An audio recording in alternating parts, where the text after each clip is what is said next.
Hello, I am Rahul Shekhar. I have secured All India rank 75 in this year's UPSC Civil Services exam, and last year also I got rank 242 and I was allocated IRS income tax. I have also secured All India rank 46 in Forest Services exam and rank 3 in Engineering Services exam. So I have a bit of acquaintance means थोड़ा बहुत कुछ सालों से मैं exam process से जुड़ा हुआ हूँ. सो आज अब इसी बात को इसी प्रोसेस को डिस्कस करेंगे. ठीक है. सो आप लोगों को जो भी डाउट्स हो लास्ट में पूछ सकते हैं. ठीक है. तो मैं स्टार्ट करता हूँ. मैं पंतनगर उत्तराखंड को बिलोंग करता हूँ. मेरी फैमिली की पेरेंटल रूट्स नालंदा बिहार से हैं. एंड मैंने सैनिक स्कूल घोड़ाखाल नैनीताल डिस्ट्रिक्ट में जो है वहाँ से अपनी स्कूलिंग कंप्लीट की थी. एंड उसके बाद आईआईटी कानपुर से मैंने BTech in mechanical engineering complete की है. और मैंने 2019 में ग्रेजुएट हुआ था. उसके बाद कॉलेज से निकल कर मैं यूपीएससी इंजीनियरिंग सर्विसेज की तैयारी स्टार्ट की थी. इंजीनियरिंग सर्विसेज एंड गेट की मैकेनिकल इंजीनियरिंग से. सो 21 के एग्ज़ाम से मेरा इंजीनियरिंग सर्विसेज क्लियर हुआ था. इंजीनियरिंग सर्विसेज क्लियर करने के बाद मैंने मई 2022 से जब इसका रिजल्ट आया था उसके बाद से मैंने यूपीएससी सिविल सर्विसेज की प्रिपरेशन स्टार्ट की थी. एंड यस, तो मैंने 3 अटैम्प्ट दिए, 23, 24 एंड 25. 23 में मेरे प्रीलिम्स क्लियर हुआ था लेकिन मैं फाइनल लिस्ट तक नहीं आ पाया था. एंड क्या कहते हैं 24 में मेरा सेकंड अटैम्प्ट में मेरा रैंक 242 आई थी. मेरा ऑप्शनल मैकेनिकल इंजीनियरिंग ही था all through out the process. And 2025 में अगेन 75 रैंक आई. तो मैंने प्रिपरेशन जब मई 2022 में स्टार्ट की थी तब मैंने ऑनलाइन बैच ज्वाइन किया था नेक्स्ट आईएएस का. ठीक है. अभी ये कोई रिकमेंडेशन या समथिंग ऑफ दैट सॉर्ट नहीं है, बट मैं अपना पार्ट बता रहा हूँ. उसके बाद जैसे जैसे डाउट्स होंगे अपन क्लियर कर सकते हैं. ठीक है. तो मैंने पूरी प्रिपरेशन सर्विस के साथ कंटिन्यू की थी. एंड क्या सर्विस के साथ तो फिर मैं फुल टाइम वर्किंग था इंजीनियरिंग सर्विसेज में. सीपीडब्ल्यूडी में था मैं. तो 1 साल गाजियाबाद में ट्रेनिंग हुई थी. उसके बाद मेरी सेंट्रल विस्टा प्रोजेक्ट में पोस्टिंग थी. तो यस, तो जब प्रिपरेशन चल रही थी तो ऑनलाइन बैच ही ज्वाइन कर पाया था. Offline was not possible for me.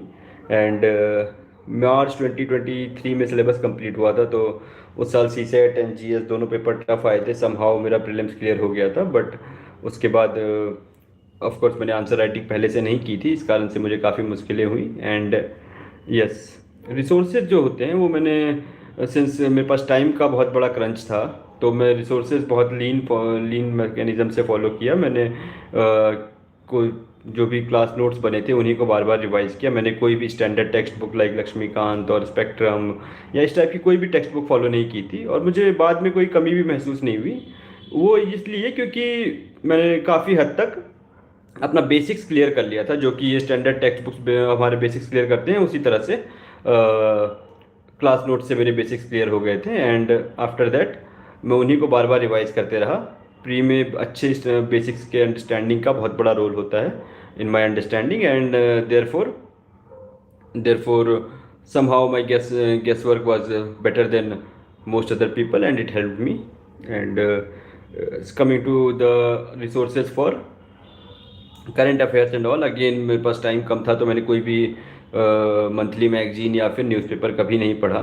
Interview के टाइम थोड़ा बहुत पढ़ा था लेकिन उसके अलावा तो मैं कभी भी कोई रिसोर्स रिफ़र नहीं कर पाता था. एंड इसकी डेफिशिएंसी को कैसे कवर करते हैं वो मैं मेंस की प्रिपरेशन में बता दूंगा. और प्रीलिम्स की प्रिपरेशन वाला जब अपना डिस्कशन आएगा उस टाइम हम इसको डिस्कस कर सकते हैं. ठीक है. तो सबसे पहले स्टार्ट करते हैं प्री से. प्री में मेरी स्ट्रेटजी ये थी कि I will go with most number of attempts. मैं हमेशा 100 अटैम्प्ट करता था. तीनों अटैम्प्ट में हमेशा मैंने 100 अटैम्प्ट किए.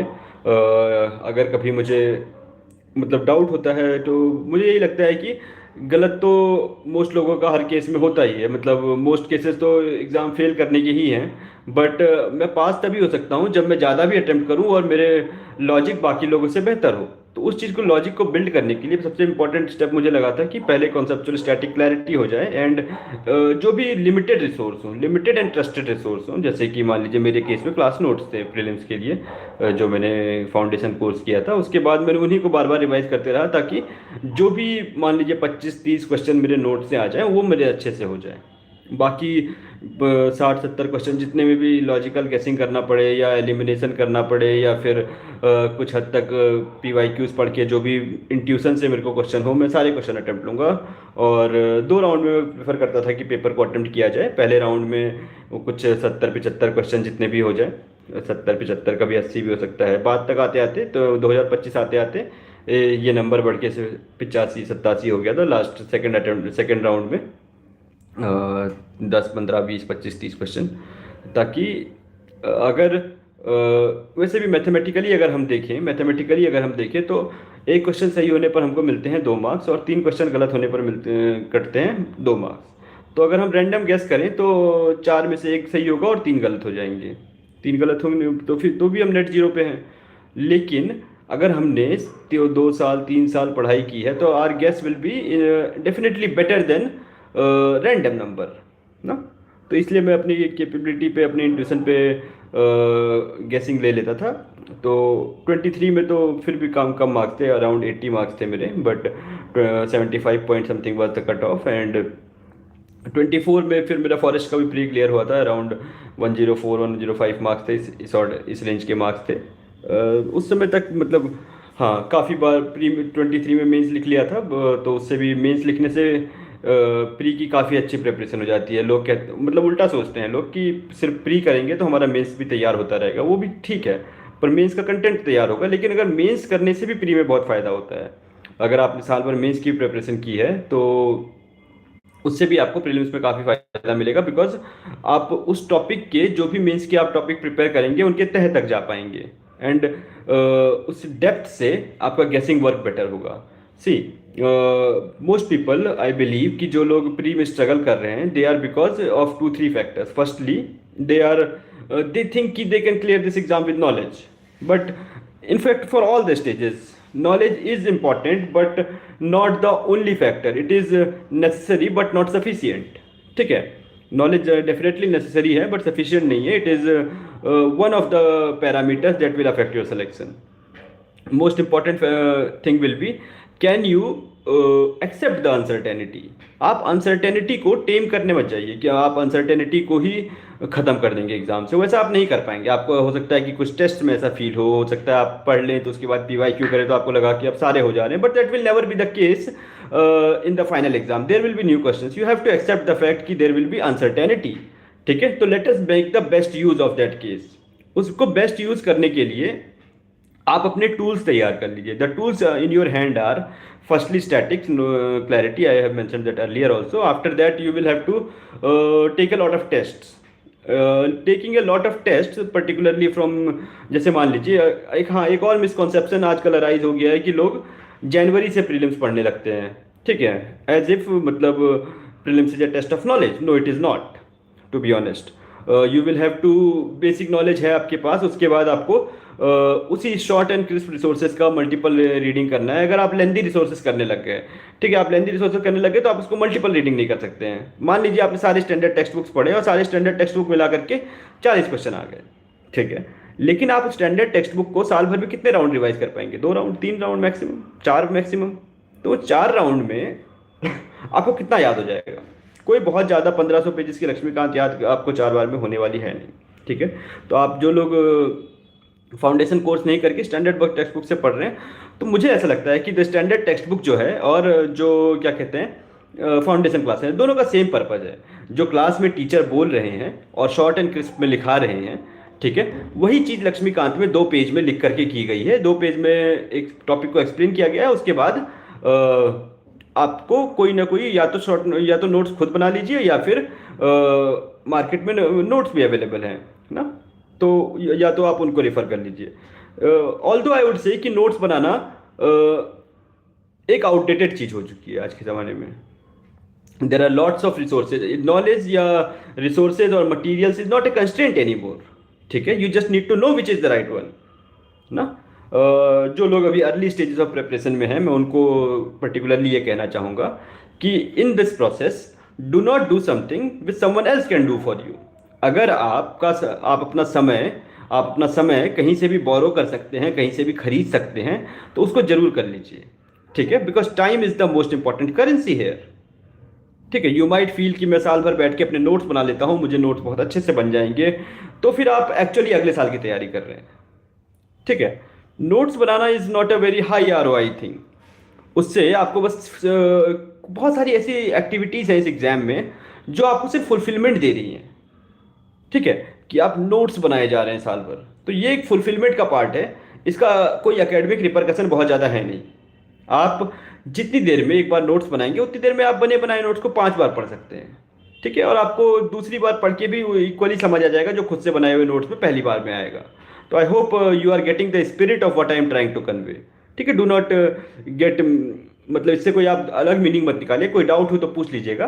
ठीक है, बस आइडिया ये है कि आपको समझ डेवलप करनी है पहले, फिर कोई ऐसे शॉर्ट एंड क्रिस्प रिसोर्सेज चाहिए। आप समझ डेवलप करने के लिए आप फाउंडेशन कोर्स कर सकते हैं, या फिर स्टैंडर्ड टेक्स्ट बुक पढ़ सकते हैं। उसके बाद फाउंडेशनल क्लैरिटी होने के बाद आपको शॉर्ट एंड क्रिस्प रिसोर्सेज को बार बार पढ़ना है, ताकि जो इंपॉर्टेंट चीज़ें हैं वो दिमाग में बैठ जाएं। हो सकता है कि सारे स्टैंडर्ड टेक्स्ट बुक मिला करके 40 क्वेश्चन आ जाए, और आपके शॉर्ट नोट्स में जितने भी आपके शॉर्ट नोट्स हैं उससे 30 क्वेश्चन आए या 25 क्वेश्चन आए। लेकिन आप इस 25-30 में से ना आप या तो 23-24 या 23-24 25-26 27 सही कर देंगे। लेकिन आप पूरे स्टैंडर्ड टेक्स्ट बुक को आप 4 बार पढ़िए, आप उसको, आपको कुछ भी याद नहीं रहने वाला है बहुत ज़्यादा, क्योंकि आप फिर से आप नॉलेज पे गेम को क्लियर करना चाह रहे हैं। That will be very tough. ठीक है, तो सेकंड एस्पेक्ट आता है कि आपने ये स्टेप बाय स्टेप बढ़े। उसके बाद जब मान लीजिए आपने 15 फरवरी, 1 मार्च, 15 मार्च या 1 अप्रैल जब भी प्रिपरेशन स्टार्ट की, उसके बाद आप एटलीस्ट जब तक आपने पहली बार प्री क्लियर नहीं किया है या फिर आपका जब पहला अटेम्प्ट है, तो आप काफ़ी सारे टेस्ट दीजिए। और आपको टेस्ट दे करके लास्ट डे, जैसे ना, ऑल्दो आई स्टिल बिलीव कि जो स्टैंडर्ड कोचिंग्स के टेस्ट हैं वो यूपीएससी के को मिरर नहीं कर पाते हैं। UPSC is a very different game. वहाँ पर वो पेपर जो भी तरीके जिस तरीके से बनते हैं वो यहाँ पर नहीं बन पा रहे हैं। ठीक है, कौन सा बेहतर क्वेश्चन है, कौन से ज़्यादा इंपॉर्टेंट टेस्ट है, वो इंपॉर्टेंट नहीं है हमारे लिए, क्योंकि हमें तो जो यूपीएससी का ही ग्रेटिफिकेशन चाहिए ना। हाँ, तो उसके बाद टेस्ट दे लीजिए जब तक एटलीस्ट पहली बार क्लियर नहीं हुआ। लेकिन टेस्ट देना बस for the sake of test देना नहीं होना चाहिए। उसको आपको एनालिसिस करना है, not for the, again not for the knowledge, कि ऐसा नहीं है कि ठीक है ये टॉपिक कम आ रहा है, ये टॉपिक से आ गया तो मैं इसका विद्वान बन जाता हूँ या ज्ञाता बन जाता हूँ। वो पेपर रिपीट होना वेरी टफ है। तो फैक्चुअल एस्पेक्ट को नेग्लेक्ट कीजिए, आप वहाँ से साइकोलॉजिकल एस्पेक्ट को गेन कीजिए, या अपने मेंटल मेकअप को पढ़िए कि आप असर्शन रीजन में अगर जब भी पहला स्टेटमेंट के बाद दूसरा statement too good to be true feel हो रहा है तो आप यस ए मार दे रहे हैं तुरंत, लेकिन हो सकता है वो आपको फंसा करके सी या डी आंसर आ रहा हो।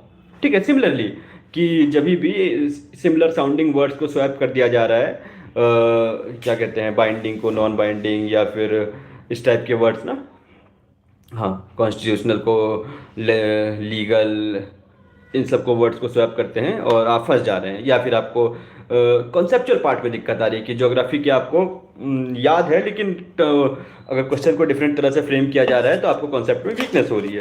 तो इस टाइप की चीज़ों को पकड़िए और इन पे पहले वर्क कीजिए।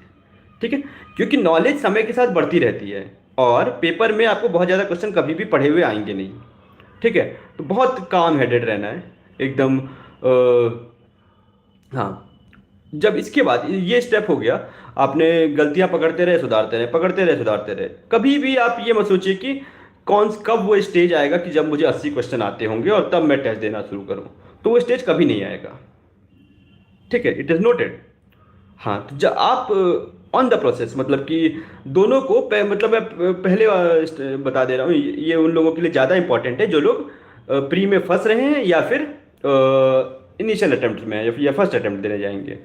तो ये चीज़ चलती रहेगी। मान लीजिए 1 अप्रैल से 15 मई, 10 मई, 5 मई, मान लीजिए 24 मई को एग्ज़ाम है, तो 5-10 मई तक ये चला। लेकिन लास्ट में आपको टेस्ट देना बंद कर देना चाहिए। ठीक है, टेस्ट देना इसलिए बंद कर देना चाहिए क्योंकि एग्ज़ाम जो है यूपीएससी का और क्या कहते हैं कोचिंग के टेस्ट मैच नहीं होते हैं ऑप्शन बनाने के टर्म्स में, या फिर जिस तरह से ट्रैप्स ले किए जाते हैं, या फिर जिस तरह से यूपीएससी में सोचा जाता है, जैसे कोचिंग की स्टैंडर्ड टेस्ट है मान लीजिए कोई भी ना, तो उनमें डिफ़िकल्टी लेवल, अगर हम 0 से 100 को डिफ़िकल्टी लेवल का एक स्केल बनाएं तो यहाँ पे सारे क्वेश्चन 50 से 80 के लेवल के होंगे। ठीक है, कोई बहुत ईजी और कोई बहुत टफ नहीं होगा, सब मॉडरेट टू टफ होंगे। लेकिन फाइनल डे बहुत सारे इजी क्वेश्चन भी आते हैं, बहुत सारे टफ क्वेश्चन भी आते हैं ना। तो 0 to 100 सारे लेवल के क्वेश्चन पाए जाएंगे, और उनमें बहुत ऐसे टॉपिक से भी आएंगे, क्योंकि उनको तो वो लोग जो वहाँ पर पेपर बना रहे हैं वो तो हमारी कोई बुक से रिफर नहीं कर रहे हैं ना, जो जिन बुक से हम पढ़ रहे हैं। तो इसलिए क्वेश्चन वहाँ हर जगह से आते हैं। यहाँ पर जो लोग क्वेश्चन बना रहे हैं they are preferably in their second third, 2 या 3 बार मेंस लिखा होता है, या 1 या 2 बार इंटरव्यू दिया होता है, वैसे लोग पेपर बनाते हैं। तो उस चीज़ को कैविएट के साथ लीजिए कि हम लोग वही बनाएंगे जो हम लोग पढ़े हैं, लेकिन उन्होंने कुछ और पढ़ा है और उन्होंने किसी और तरह से आपको फंसाना चाहते हैं। यहाँ पर जो लोग पढ़े हैं वो लोग, उनको पता है यहाँ पर जो कोचिंग के टेस्ट बन रहे हैं बनाने वाले लोगों को पता है कि वो कैसे सोचते हैं, क्योंकि वो भी कुछ समय पहले वहीं पर थे। ठीक है, तो वो सब हैक्स वगैरह नहीं लग पाती है। लेकिन लास्ट डे आप अगर लास्ट के 15 दिन सिस्टमेटिकली 5-6 साल के पीवाईक्यू को 2-3 बार करके जाइए, आपको काफ़ी हद तक दिखने लगेगा पैटर्न सबकॉन्शियसली, और ये चीज़ें बहुत हेल्प करती हैं अगर आपको 100 अटेम्प्ट लेने हैं। ठीक है, and anything below 90 is very risky. ठीक है, ऐसा नहीं है कि लोग 75 अटेम्प्ट मारने वाले लोग नहीं निकालते, वो भी निकालते हैं, बट उनका नंबर कम है। ठीक है, जो लोग भी निकाल रहे हैं मोस्टली 95+ अटेम्प्ट लेते हैं, एंड कुछ लोग कंसिस्टेंटली 100 लेते हैं, मैंने भी लिया, और मैं काफ़ी लोगों को जानता हूँ जो हमेशा 100 लेते हैं, एंड उनका चांस थोड़ा सा ज़्यादा ही रहता है बाकियों से। ठीक है ना, क्योंकि कम पे तो वैसे ही कम चांस है। खराब आपने ज़्यादा अटेम्प्ट लिया और पेपर खराब गया तो भी नहीं होगा, लेकिन ज़्यादा गया और एवरेज भी गया, एवरेज भी लिया, मान लीजिए आपको ना ऐसा फील होगा कि 100 में से 60 सही करना ईजियर है एज कंपेयर टू 80 में से 54 सही करने से। समझ रहे हैं? तो 80 में भी 54 चाहिए पास होने के लिए फॉर एग्जाम्पल, और 100 में 60 चाहिए सही। तो अगर आपका ऐसा दिन रहा कि ठीक है लास्ट के 20 में से 7-8 सही निकल गए, और निकल जाएंगे अगर आप ढेर सारा पीवाईक्यू करके गए हैं, पीवाईक्यू को एनालाइज करके गए हैं कि इस टाइप के क्वेश्चनों में, से फॉर एग्जांपल पिछले 2-3 साल से आप देख रहे होंगे कि प्लेसेज इन न्यूज़ के जब भी 3 स्टेटमेंट वाले आ रहे हैं उनमें नन ऑफ दिस का ट्रेंड है। तो अगर आपको कुछ नहीं समझ आ रहा है, नील बट्टे सन्नाटा है आप, विच कौन सी नदी यहाँ से पास होती है, नील मार सकते हैं आप। ठीक है, मैं जरूर मेरे इस बात पे मतलब आप पहले कन्विंस्ड हो जाइएगा तब कीजिएगा, क्योंकि मेरे अंदर इतना रिस्क एपेटाइट था और मेरा दिमाग इतना काफ़ी हद तक काम रह पाता था, तो मैं उसको ऐसे ऐसे टैक्टिक्स को अप्लाई कर लेता था। ठीक है, जैसे मैंने तो नहीं किया था लेकिन काफ़ी लोगों ने किया। 2022 में 7-8 क्वेश्चन आए थे शायद, how many of the following are correct के। ठीक है, लेकिन उनमें से 7 का आंसर ओनली 2 करेक्ट था। तो काफ़ी लोगों ने 2023 से पहले ये चीज़ एनालाइज कर ली थी, और 2023 में जिन क्वेश्चनों में उनको दिक्कत हो रही थी ओनली 2 आर करेक्ट मार के आगे निकल गए, और उन लोगों को 2023 में अच्छे नंबर आए। ठीक है, और 2024 में फिर से पैटर्न चेंज हुआ। तो ये चीज़ आप एनालाइज कर सकते हैं कि 3 स्टेटमेंट असर्शन रीजन में ए या सी आने का ट्रेंड ज़्यादा है फॉर एग्जांपल।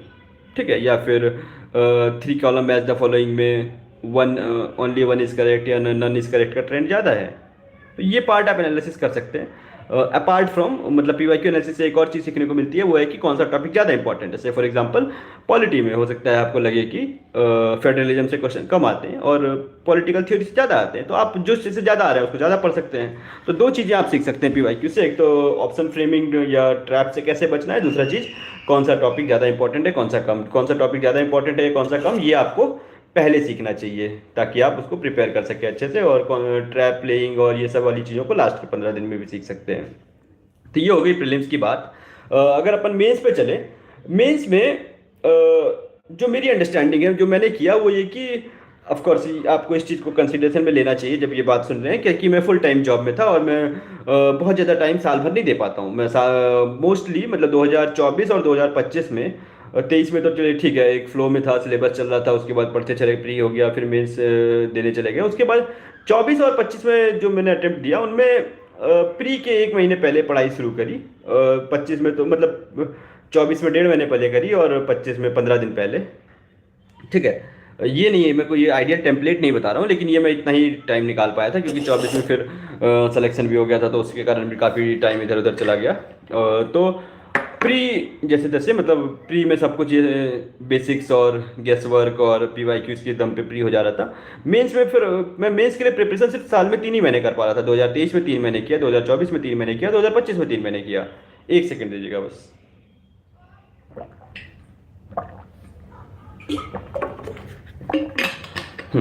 तो अब मैं फोकस ये था कि यहाँ पर भी कि अब काफ़ी लोग हैं जो 5 साल से 5 अटेम्प्ट से प्रिपेयर कर रहे हैं और हर साल ऑलमोस्ट 6-7 महीने में इसको देते हैं। तो how can I make an impact? ठीक है, कि अब अगर मैं ये मान लूँ कि अगर अब तो मेरे पास कोई चांस नहीं है, तो फिर तो कभी कोई चांस नहीं होता। पर मैंने ये सोचा कि कैसे किया जा सकता है। आई वॉज फॉर्चुनेट कि 2024 में मुझे अच्छे मेंटर्स भी मिले, उनका भी मतलब they have to be thanked. जैसे कि वाजीराम में बीरेन सर थे और सजल सर हैं सारथी आईएएस में, तो इन दोनों मेंटर से मुझे काफ़ी हेल्प मिली। Again not a recommendation, but मैं ग्रेटिट्यूड ऑफर करना चाहता हूँ। तो यहाँ से मैंने पेपर को समझा कि क्वेश्चन कैसे समझो, मतलब एवरीथिंग ना, बेसिक्स ऑफ आंसर राइटिंग, कि हाउ यू कैन अंडरस्टैंड और डिसाइफर द क्वेश्चन, या फिर क्या चीज़ें हैं जो ज़्यादा रिवॉर्डिंग है ना। कि again after a basic standard knowledge, mains is also not a test of knowledge. ठीक है, the most important thing in my understanding in mains is visibility, कि जो आप चीज़ दिखाना चाहते हैं, जो चीज़ें आपकी आपका नॉलेज एस्पेक्ट है, वो सिर्फ वहाँ प्रेजेंट ही नहीं होना चाहिए, विजिबल भी होना चाहिए ना। बिकॉज इफ द एग्जामिनेशन और द इवेल्युएशन अकर्स, सी 2-2.5 महीने में पूरा पेपर इवेल्युएट होकर के सब कुछ हो जाता है, जिसमें पहले हिंदी इंग्लिश इवेल्युएट होना है, तो मोस्ट लाइकली पेपर्स थोड़ा सा तेज़ी से इवेल्युएट हो रहे होंगे।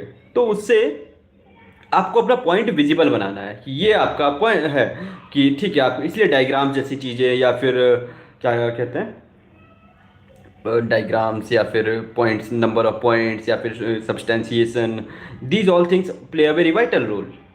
ठीक है, more number of headings, sub headings and points with short and crisp in nature is was my understanding, कि मैं ठीक है, I will try to make an effort कि let me at least have 12-14 points in a 10 marker and 20+ points in a 15 marker. ये मेरा गोल था। मैं most of the questions में कोशिश करता था और अचीव कर पा रहा था। उसके लिए मेंटल मेकअप पे वर्क किया, एंड 2024 एंड 25 तीनों साल मैंने कोशिश की कि 50-50 टेस्ट लगा लिया जाए प्री और मेंस के बीच में, जबकि मैंने पहले साल भर भी बहुत ज़्यादा पढ़ाई नहीं की थी। तो मैं शॉर्ट क्रिस्प 1 पेजर्स पिक कर लिया था।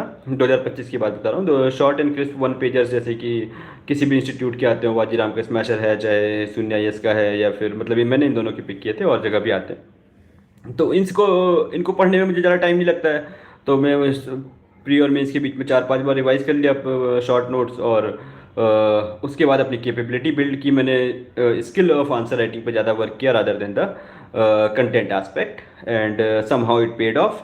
एंड इसके बाद मोस्ट इम्पॉर्टेंट डोमेन, मतलब मेंस में only thing in UPSC preparation where knowledge is a determining factor is optional. ठीक है, यूपीएससी एक्सपेक्ट्स कि आपका ग्रेजुएशन और पोस्ट ग्रेजुएशन के बीच के लेवल होना चाहिए ऑप्शन को में अच्छा स्कोर करने के लिए, एंड जीएस में इंटरमीडिएट एंड ग्रेजुएशन के बीच का लेवल होना चाहिए। ठीक है, थोड़ा बहुत ग्रेजुएशन लेवल, थोड़ा बहुत इंटरमीडिएट लेवल, मतलब बेसिक अंडरस्टैंडिंग, जनरल स्टडी ना, तो जनरल चीज़ें आपको अच्छे से आनी चाहिए। तो ये रिसोर्सेज को रेफर करते हुए मैं आगे बढ़ा। ऑप्शनल की बात बताऊँ, मेरा ऑप्शनल मैकेनिकल इंजीनियरिंग था। काफ़ी कम लोग लेते हैं मैकेनिकल इंजीनियरिंग, और in fact every optional that is technical in nature, जिसमें न्यूमेरिकल टाइप्स क्वेश्चन आते हैं, उनमें ऑलमोस्ट सिमिलर गेम है कि either you are getting full marks, means 15-16 out of 20, और 2-3-4 आउट ऑफ 20। इनमें कोई बीच का डोमेन नहीं आता है ना। Same goes for mathematics, same goes for physics, same goes for electrical engineering, civil engineering, और any other optional that has numerical nature. इनमें तो आपको एक्यूरेसी इज द की। ठीक है, यहाँ पर आपको अगर अच्छा स्कोर करना है तो आपको इनिशियल टाइम ज़्यादा देना पड़ेगा। टेक्निकल और मान लीजिए ऑप्शंस को 2 ब्रॉड कैटेगरीज में कर ले, या 3 में कर लीजिए, लिटरेचर भी कर लीजिए, लिटरेचर, ह्यूमैनिटीज़ एंड टेक्निकल। ठीक है, तो टेक्निकल ऑप्शंस में गेम ये है कि आपको इनिशियल कॉस्ट बहुत ज़्यादा लगेगा। ठीक है, अगर मान लीजिए आप सब्जेक्ट्स लाइक एंथ्रोपोलॉजी, सोशियोलॉजी को आप 4 महीने 3 महीने में मास्टर कर सकते हैं, 5 महीने में कर सकते हैं, बट इनिशियल चीज़ जो है यहाँ पर आपको 8 महीना 7 महीना तो एटलीस्ट बैठना पड़ेगा फुल टाइम नहीं, means at least 70% of your day, 60% of your day आपको ऑप्शन को दे करके 7-8 महीना बैठना पड़ेगा। That is a fact. ठीक है, अगर ये चीज़ नहीं कर पा रहे आप, अगर 4 महीने में करना चाहते हैं, तो आप अपना टेक्निकल ऑप्शंस मत लीजिए। ठीक है, इट विल बी, क्योंकि इनमें दो ही रेंज में मार्क्स आते हैं, या तो 270 प्लस आते हैं या 210 के बिलो या 220 के बिलो आते हैं। बिकॉज आपने अभी मैंने मार्किंग स्कीम बताया कि अगर आपका न्यूमेरिकल सही है तो आपको मार्क्स मिलते हैं 15 या 16, अगर गलत है तो मिलते हैं 3 4 5। ठीक है, तो आप ढेर सारी जगह पे 3 4 5 बटोर के कुछ नहीं कर पाइएगा ना, आपको काफ़ी जगह पर 15 15 बटोरने पड़ेंगे। तो उसके लिए आपको एक्यूरेसी चाहिए, एंड एक्यूरेसी इज की फाइनल आंसर। अगर आप 10 स्टेप सॉल्व करके जा रहे हैं तो 10वां स्टेप तक आंसर सही रहना चाहिए। तो उस चीज़ के लिए चाहिए एक्यूरेसी, और कॉन्सेप्चुअल या मतलब स्ट्रॉन्ग फंडामेंटल चाहिए। उस चीज़ को पहली बार बिल्ड करने में टाइम लगता है, बट एक बार जब बिल्ड हो जाता है तो उसके बाद उसका मेंटेनेंस कॉस्ट बहुत कम है, क्योंकि वो तो कॉन्सेप्ट है। अगर आपको मतलब जैसे मेरे मैकेनिकल इंजीनियरिंग के केस में, अगर आपको इंटरनल कंबशन इंजन आ गया है या पावर प्लांट कैसे वर्क करता है वो आ गया है कि किस किस पॉइंट पे जाकर क्या क्या इंथैल्पी निकालनी होती है, तो it will stick with you for ever. उसके बाद आपको सिर्फ टेस्ट उठा के टेस्ट लगाने हैं। ठीक है, तो 2025 तक 24 तक मेरे पास इतना प्रैक्टिस हो चुका था। पहले इंजीनियरिंग सर्विसेज दिया, फॉरेस्ट सर्विस, दो बार मतलब 23 में सिविल सर्विस दिया, तो 3 बार ऐसे ऑप्शन में लिख चुका था, 3 डिफरेंट पेपर में। सॉरी, 2023 के सिविल सर्विस में लिखा था और 21 के ईएस में लिखा था वो, फिर 23 के, फिर हाँ 24 के सिविल सर्विस, 25 के फॉरेस्ट सर्विस, और सॉरी 24 के फॉरेस्ट सर्विस एंड 25 के सिविल सर्विस, मतलब 5 बार मैंने लिखा। तो 2 3 बार के बाद तो ऐसा हो गया था कि ठीक है, अब मेरे पास 20 पेज के फॉर्मूला सीट है, बस मुझे 20 पेज के फॉर्मूला सीट रिवाइज करनी है, एंड क्या कहते हैं, बस टेस्ट लगाने हैं ताकि मोमेंटम बना रहे। ठीक है, तो बस ये है कि आप जितना सिंपल मैं बता रहा हूँ, ये अचीव करने में, वो स्टैंडर्ड एक बार सेट करने में कि आपको चीज़ें आपके पूरे दिमाग में सारे टाइप ऑफ क्वेश्चंस ना फिक्स हो जाएं, वो चीज़ एक टाइम टेकिंग प्रोसेस है। लेकिन बाद का प्रोसेस बहुत ईजी है, एक तो बहुत रिवार्डिंग भी है। It is high risk high rewarding, मतलब हाई एफर्ट हाई रिवार्डिंग है, लो एफर्ट पे वेरी लो रिवार्डिंग है। ठीक है, या मीडियम एफर्ट पे भी लो रिवार्डिंग है। ठीक है, तो एक बार आप एनर्जी हिल डायग्राम को पार कर लेते हैं, एक बार उस बैरियर को पार कर लेते हैं, then it becomes very short. आप मतलब प्री और मेंस के बीच में इवन आप अपना 10 या 20% ऑफ द टाइम भी दे देंगे तो भी ये ऑप्शन सस्टेन कर जाएंगे, बशर्ते आपने इनिशियल एफर्ट पुट इन किया है। ठीक है, और नंबर ऑफ क्वेश्चन की जो टाइप्स हैं वो बहुत लिमिटेड है। से फॉर इंस्टेंस कि मैकेनिक्स ऑफ सॉलिड्स एक कोर्स है या फिर पावर प्लांट इंजीनियरिंग एक कोर्स है, तो पावर प्लांट इंजीनियरिंग में कितने टाइप के क्वेश्चन आए हैं आज तक 30 35 40 50 टाइप के क्वेश्चन आए होंगे ना। सिमिलरली मैकेनिक्स ऑफ सॉलिड्स या फिर कोई छोटा सब्जेक्ट है हीट ट्रांसफर, तो उसमें कितने आए होंगे, 15 20 टाइप के क्वेश्चन आए होंगे। तो आप अगर पीवाईक्यू के थ्रू या फिर क्या कहते हैं, हाँ पीवाईक्यूज के थ्रू आप ये पकड़ सकते हैं कि कितने टाइप के क्वेश्चन आए हैं। हर टाइप के सबसे टफेस्ट क्वेश्चन को आप स्टार मार्क करके रख लीजिए कि आप इनको रिवाइज करेंगे। इसमें मेडीजी या नेक्स्ट आईएएस की बुकलेट्स भी आती हैं, उसमें भी ये सब कंटेंट है कि हर टाइप के क्वेश्चन दिया हुआ होगा, तो उससे भी आपका काम इजी हो जाएगा। ठीक है, तो आपको ये 3 4 मतलब उसमें हर टाइप के क्वेश्चन 3 3 4 4 बार लगा जाइए, तो आपका गेम बहुत इजी हो जाएगा। पहले एक बार फाउंडेशन बिल्ड कर लीजिए। आप अगर कॉलेज बेस्ट है उन लोगों के लिए जो लोग कॉलेज से मतलब जो मान लीजिए कॉलेज में 2 3 महीना पहले स्टार्ट कर सकते हैं प्रेपरेशन ना। थर्ड ईयर ख़त्म हुआ, थर्ड ईयर और फोर्थ ईयर के बीच का जो समर ब्रेक है उसमें ऑप्शनल स्टार्ट कर दिया ना, क्योंकि उस समय तक most of the core courses ख़त्म हो चुके होंगे, तो आप उनका कॉलेज में आपका फ्रेश मेमोरी में भी है, उसके बाद स्टार्ट कर दिया। तो इससे आपको एक तो बैकअप अपॉर्चुनिटीज भी बहुत ओपन हो जाती हैं। GATE is a very good exam for mechanical engineers specially, and for other engineers also, because lots of PSU jobs are there, IOCL, ONGC, NTPC, GAIL, now this sort of technical jobs are there, और engineering services का भी option open हो जाता है। और एक option common होने के बाद फॉरेस्ट सर्विसेज भी एक ईजी एग्ज़ाम बन जाता है। तो ये सारी अपॉर्चुनिटीज़ रहेंगी ऑफ कोर्स, लेकिन एक बार बिना एफर्ट पुट किए it will be very tough. ठीक है, तो मेरे 3 अटेम्प्ट में स्कोर थे 284, 275 एंड 290। सो वो जो स्टैंडर्ड सेट हो गया था एक बार, वो चीज़ हेल्प करते रही मुझे। ठीक है, तो प्रीलिम्स की टेस्ट सीरीज़ की अगर हम बात करें, या फिर चलो पहले इंटरव्यू की बात कर लेते हैं। इंटरव्यू का कोई ज़्यादा मुझे तो पर्सनली बोलूँ तो मुझे समझ नहीं आया इंटरव्यू में क्या होता है, कि वो चीज़ क्या चीज़ जज की जा रही है। कुछ चीज़ें बेसिक्स हैं कि आपको हम्बल रहना है, आपको ब्लफ नहीं करना है, these aspects are important, but other than that same चीज़ पे 170 मिलेंगे या 200, ये बात मुझे समझ नहीं आई कभी।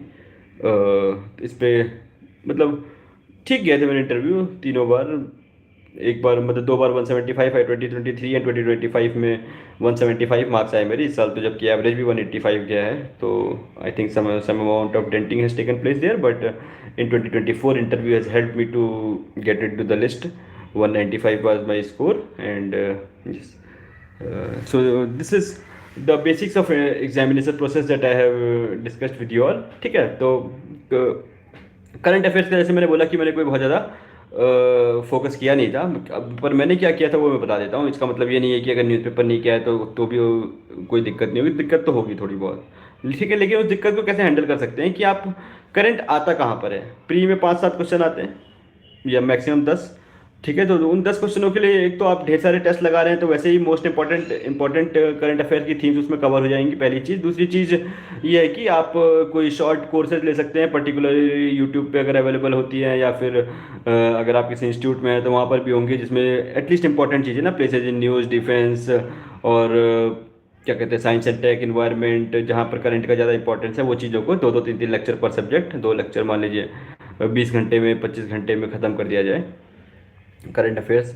ये मैं प्री के लिए करता था, और मेंस के लिए हो जाती है फैक्ट शीट वगैरह आती हैं, या फिर 2025 में मैंने PT3 मेंस 365 की समरी वाली एक बुकलेट आती है। सब मेंस 365 तो बहुत बल्कि हो जाती है, लेकिन सब्जेक्ट की समरी आती है 20-30-35 पेज होगी हर सब्जेक्ट की। तो समरी पढ़ के मैंने निपटा दिया था, क्योंकि करंट का मेन रोल होता है GS3 या ऐसे सब्जेक्टों में, या फिर जहाँ पर आपको डेटा कोड करना है। तो आप डेटा तो वैसे भी पूरी बुकलेट से याद नहीं रख सकते ना, तो एक डेटा शीट ही आती है 60-70 पेज की, मैं शून्य जीएस की रेफर करता था उसमें। 70 पेज में सारे GS के सारे फैक्ट्स हैं, तो उतने फैक्ट्स वहाँ से मैं अवेल कर लेता था। थोड़े बहुत कॉन्सेप्चुअल नए टर्म्स इंट्रोड्यूस हो गए, वो सब इसमें मेन 665 की समरी से भी हो जाता है। बट जब मैंने आंसर राइटिंग स्किल डेवलप कर ली थी थोड़ी अच्छे से, तो अगर मुझे पूरे क्वेश्चन में 1 या 2 टर्म्स भी आते हैं तो भी मैं आंसर मैन्युफैक्चर कर पाता था।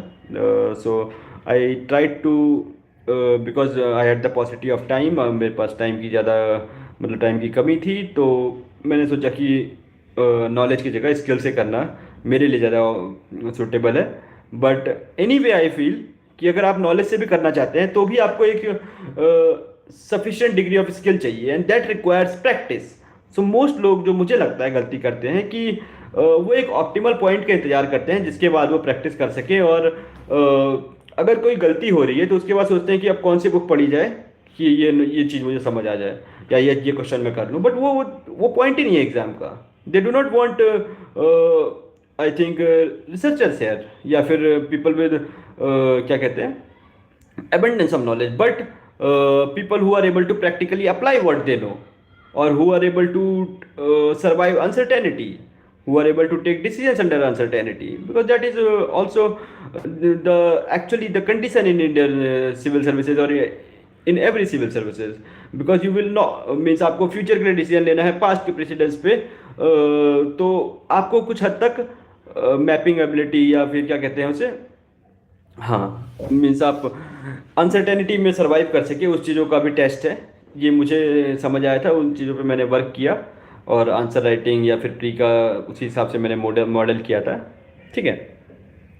सो biggest motivation for me would be 2-3 motivations. Of course I understood in college कि कॉलेज में मुझे ये समझ आया था कि ठीक है, मैं अपने आप को मीन्स मैं IIT से ग्रेजुएट था, तो मुझे मतलब वहाँ पे प्लेसमेंट वगैरह अच्छा था उस टाइम तो, एटलीस्ट अभी का मुझे स्टैंडर्ड, अभी मुझे सिनेरियो क्लियर नहीं है, लेकिन हाँ मैं अपने आप को कॉर्पोरेट जॉब में या फिर डेटा एनालिटिक्स या फिर कंसल्टेंसी करते हुए कंप्यूटर स्क्रीन के सामने दिन भर बैठे हुए इमेजिन नहीं कर पाता था, ठीक है। प्लस मैं अपने 4th ईयर में 3rd-4th ईयर में जनरल सेक्रेटरी था कॉलेज में स्पोर्ट्स काउंसिल का, तो मुझे वो काम भी सेमी एडमिनिस्ट्रेटिव काम, some part was academic, some was administrative, तो वो मुझे अच्छा लगा था कि ठीक है this could be fun making impact on the ground. तो first was that. Secondly it was कि अगर ये करना है, कि अगर वो काम नहीं करना है तो क्या करना है।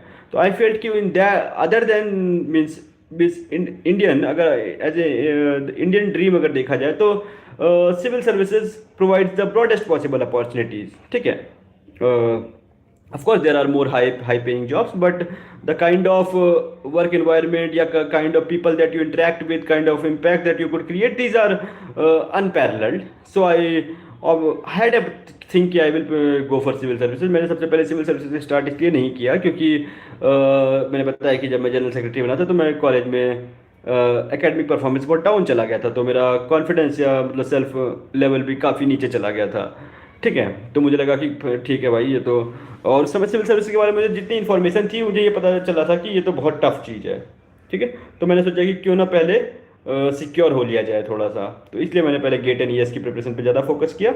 और जब इंजीनियरिंग सर्विसेज का अप्रैल या मार्च 2022 में रिजल्ट आया तो मैंने मई 2022 से सिविल सर्विस की प्रिपरेशन स्टार्ट की, तो थोड़ा सा कॉन्फिडेंस भी बढ़ चुका था। हाँ बट यस, एक और चीज़ ये थी कि हाँ, एक पॉइंट ये हुआ कि क्यों करना था। दूसरा पॉइंट ये था कि कुछ हद तक अपना जब मैं कॉलेज में लास्ट 7th सेम में मीन्स मान के बैक आ गई थी मेरी, तो मुझे थोड़ा सा ग्रज भी था कि ठीक है I have a point two prove, तो मैं पहले मैकेनिकल ही कमज़ोर हो गई है मेरी, तो मैं उसी को पहले अच्छा कर लेता हूँ कि हाँ, तो खुद को एक पॉइंट प्रूव करने वाली बात भी थी काफ़ी हद तक। यस, तो इवेंचुअली चीज़ें होती गई, helped by a lot of positive factors. My family has stood behind me, like means very solidly. मुझे पूरी फ्रीडम दी गई कि मैं अपना पाथ चूज कर सकूँ। I am very very grateful to them. I had very good friends who were very positive, very optimistic, very supportive. Also blessed to be around a lot of good teachers. उन्होंने मुझे काफ़ी support किया। ठीक है, तो yes, मैंने almost I think जो जो चीज़ें बोल सकता था, जो जो चीज़ें मुझे इम्प्रॉम्प्टू याद आई वो मैंने बता दी हैं। आप लोगों को कोई भी क्वेश्चन हो तो we can discuss. Okay, so please you people can throw around your questions. Process क्या होना चाहिए ना कि आप इस पे फोकस करें कि पहले कंसेप्चुअल क्लैरिटी, अब वो चीज़ सबके लिए डिफरेंट हो सकती है कि आप कौन सी रिसोर्स रिफर कर रहे हैं, कौन सी चीज़ें आप क्या कहते हैं, कौन से रिसोर्सेज, या फिर आप कोचिंग ले रहे हैं। ये चीज़ें एक बार भी कह पाना कि किसको कितने घंटे लगेंगे, कितने महीने लगेंगे, लेकिन आप consistency will be the key. And आप किसी प्रोसेस को स्किप मत कीजिए, पहले आप कॉन्सेप्चुअल क्लैरिटी डेवलप कर लीजिए, उसके बाद आपके लिए खुद ही बहुत ईजी हो जाएगा आगे की स्टेप्स करना, कि आपके अपने आप लॉजिक्स बेटर वर्क करने लगेंगे। ठीक है, हाँ, ऐसे महीने और घंटों में बता पाना लेकिन 2029 के लिए आप डेफिनेटली राइट टाइम पर हैं। आप कोशिश कीजिए कि पहला स्टेप फाउंडेशनल क्लैरिटी वाला कुछ या फिर लेक्चर्स कंप्लीट करने वाला, ये पार्ट को थोड़ा सा जल्दी कर लें। ठीक है, क्योंकि मेन एस्पेक्ट है प्रैक्टिस, प्रैक्टिस प्रैक्टिस प्रैक्टिस। आप जितने क्वेश्चंस प्रैक्टिस करके जाएंगे मेंस में आपको उतना फ़ायदा होगा। प्री में आप जितना अच्छे से अपना लॉजिक डेवलप कर पाएंगे आपको उतना ही बेटर फ़ायदा होगा। ठीक है सर, न्यूमेरिकल्स पे कमांड कैसे करें? आप क्या आप सीसैट के लिए पूछ रहे हैं या फिर मैकेनिकल के लिए? What is your top most mistake that you did in your preparation? देखिए, मैंने सिविल सर्विसेज में बहुत ज़्यादा मिस्टेक्स एक्चुअली नहीं की हैं।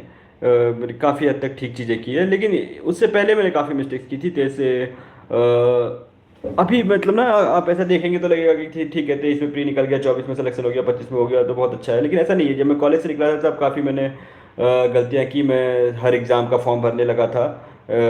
2020 में मेरे लिए 2022 was a very tough year academically. मेरा गेट में रैंक 6500 से ज़्यादा थी, 6600 कुछ थी। ठीक है, जबकि मेरी IIT-JEE रैंक बहुत अच्छी थी, उससे 1000 के अराउंड थी। तो अब एक ही स्ट्रीम में मैं इतना पीछे हो गया था तो मुझे बिलीव नहीं हो रहा था। या इंजीनियरिंग सर्विसेज का मेरा प्री नहीं निकला था 2023 में, 2019-20 में।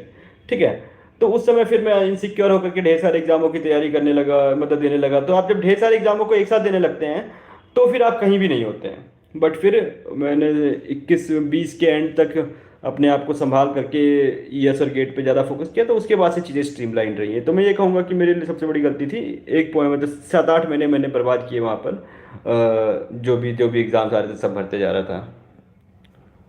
सर करंट अफेयर्स का प्लीज़ बता दो। करंट अफेयर्स यार देखो, मैंने अपने आप बताया था कि कैसे क्या है मैंने, लेकिन क्या कहते हैं, आप लोगों के पास अगर ज़्यादा मतलब थोड़ा सा टाइम एक्स्ट्रा है, क्योंकि अगर आप फुल टाइम प्रिपरेशन कर रहे हैं तो आप मंथली मैगजीन्स कर सकते हैं, या फिर आप क्या कहते हैं कोर्सेज लाइक जहाँ पर करंट अफेयर्स को ना एज अ मीन्स फॉर्मेट पढ़ाया जाए।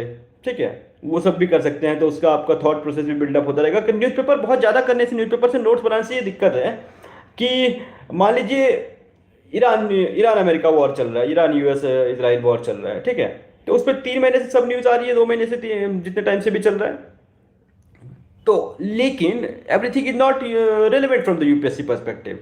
हो सकता है लास्ट में कुछ ऐसे इंफॉर्मेशन आ जाए जो कि एक पेज की हो, वो आपके लिए रेलिवेंट हो, तो आपका क्या कहते हैं काफ़ी सारा टाइम इसमें चला जाएगा, लेकिन उसका कोई एकेडमिक वैल्यू नहीं हो पाएगा। तो अगर ऐसे आप कहीं पे एनरोल कर लेते हैं, तो वही मैंने जो शुरू में बताया था कि अगर आप अपना टाइम की कॉस्ट पे कर सकते, बोरो कर सकते हैं, तो आप वो कर लीजिए, वो ज़्यादा हेल्पफुल रहता है। ठीक है। Sir the syllabus is very big and we go to revise. आप GS2 के रिसोर्स मैंने पहले बता देता हूँ, मेरे रिसोर्सेज फॉर GS2 थे इन द लास्ट अटेम्प्ट, मतलब इन 2025 मेरे रिसोर्सेज थे कि मैंने 1 pager notes across all the 3 GS papers, across all the 4 GS papers, मैंने 1 पेजर नोट्स मैंने वाजीराम की मेंस टेस्ट सीरीज में था, वहीं से उनको स्मैशर मिल गया था, और शून्य IAS का मुझे कंटेंट था, तो मैंने वहीं से उन दोनों को मिक्स करके वो GS2 के लिए मोस्टली शून्य IAS किया था, पर्टिकुलरली बिकॉज उनका रिसोर्स पहले आ गया था, तो मैं GS2 से प्रिपरेशन स्टार्ट किया था। बट मुझे ये बिलीव था कि content is not the game changing factor. मैं अगर मुझे चीज़ें समझ आ चुकी हैं अगर, जो कि फर्स्ट अटेम्प्ट तक आ गई थी, तो उसके बाद मैं कोई भी कंटेंट लूँ, मुझे बस पॉइंट जनरेशन स्ट्रेटजी सीखनी है, ठीक है। तो as short and crisp as possible मैं रिसोर्स पिकअप करता था, और उसको मैं बार बार मल्टीपल रिवीजन में बिलीव करता था। Syllabus is very big and very have to revise, we take it how much revise in prepare. मैंने अभी बताया देखो कि पहला स्टेप आप कर लेते हैं कि फाउंडेशनल क्लैरिटी आपने डेवलप कर लिया, उसके बाद वो चीज़ उतनी टफ नहीं है। उसके बाद आप सेम बुक को बार बार मत रिवाइज करते रहिए, आप with every iteration the size of your resources should reduce ना। जैसे मान लीजिए आपने पहली बार लक्ष्मीकांत पढ़ा, ठीक है, वो है 1500 पेजेस की बुक, दूसरी बार भी पढ़ लिया चलिए आपको, ताकि अच्छे से समझ आ जाए, या एक बार में अगर आपको अच्छे से समझ आ गया तो ठीक है, वेल एंड गुड। उसके बाद आपको अगर रिवाइज करनी है तो क्यों ना फास्ट रिवीजन के लिए PW की उड़ान ले लें, ठीक है। लेकिन अगर आपको लगता है कि पूरी लक्ष्मीकांत पढ़ के ही आपका हो पाएगा, तो आप बार बार पढ़ते रहेंगे और उसको कभी कभी याद नहीं होने वाला है। I am post graduate in field of public administration, how Sanskrit literature I will not be able to say, मुझे तो मतलब नहीं आइडिया है। हाँ, what was the general theme of you in answer that you generally use answer specially that you decide general theme of you say, मतलब यही था कि मैंने कुछ सब्जेक्टिव चीज़ों को ऑब्जेक्टिव बनाना चाहा था कि okay these are the ways in which templates could be used, या फिर ऐसे ऐसे हेडिंग्स में ये टेम्पलेट्स लग सकते हैं, इसमें स्टेक होल्डर लग सकता है, इसमें पेस्टल लग सकता है, या फिर ये मोस्ट रिपीटेड 50 या 100 मतलब 200 कीवर्ड्स ये हैं, ठीक है। तो उन कीवर्ड्स को मैं ब्रेक डाउन करके रख लेता हूँ अपने नोट्स में, 20 मतलब मान लीजिए 50-100 पेजेस के नोट्स बन गए वो वाले, जिसमें एक कीवर्ड का कीवर्ड बैंक बन जाएगा, ठीक है। तो उससे मेरे को इजी हुआ था। बाकी मैं अपने टेलीग्राम चैनल पे आंसर शीट्स भी डाल दूंगा, तो वहाँ से भी अगर आप थोड़ा बहुत पिकअप करना चाहें तो वो भी कर सकते हैं, ठीक है। हाँ, how can start your answer writing from zero. Answer writing देखो यार, आंसर राइटिंग में 3 एस्पेक्ट हैं।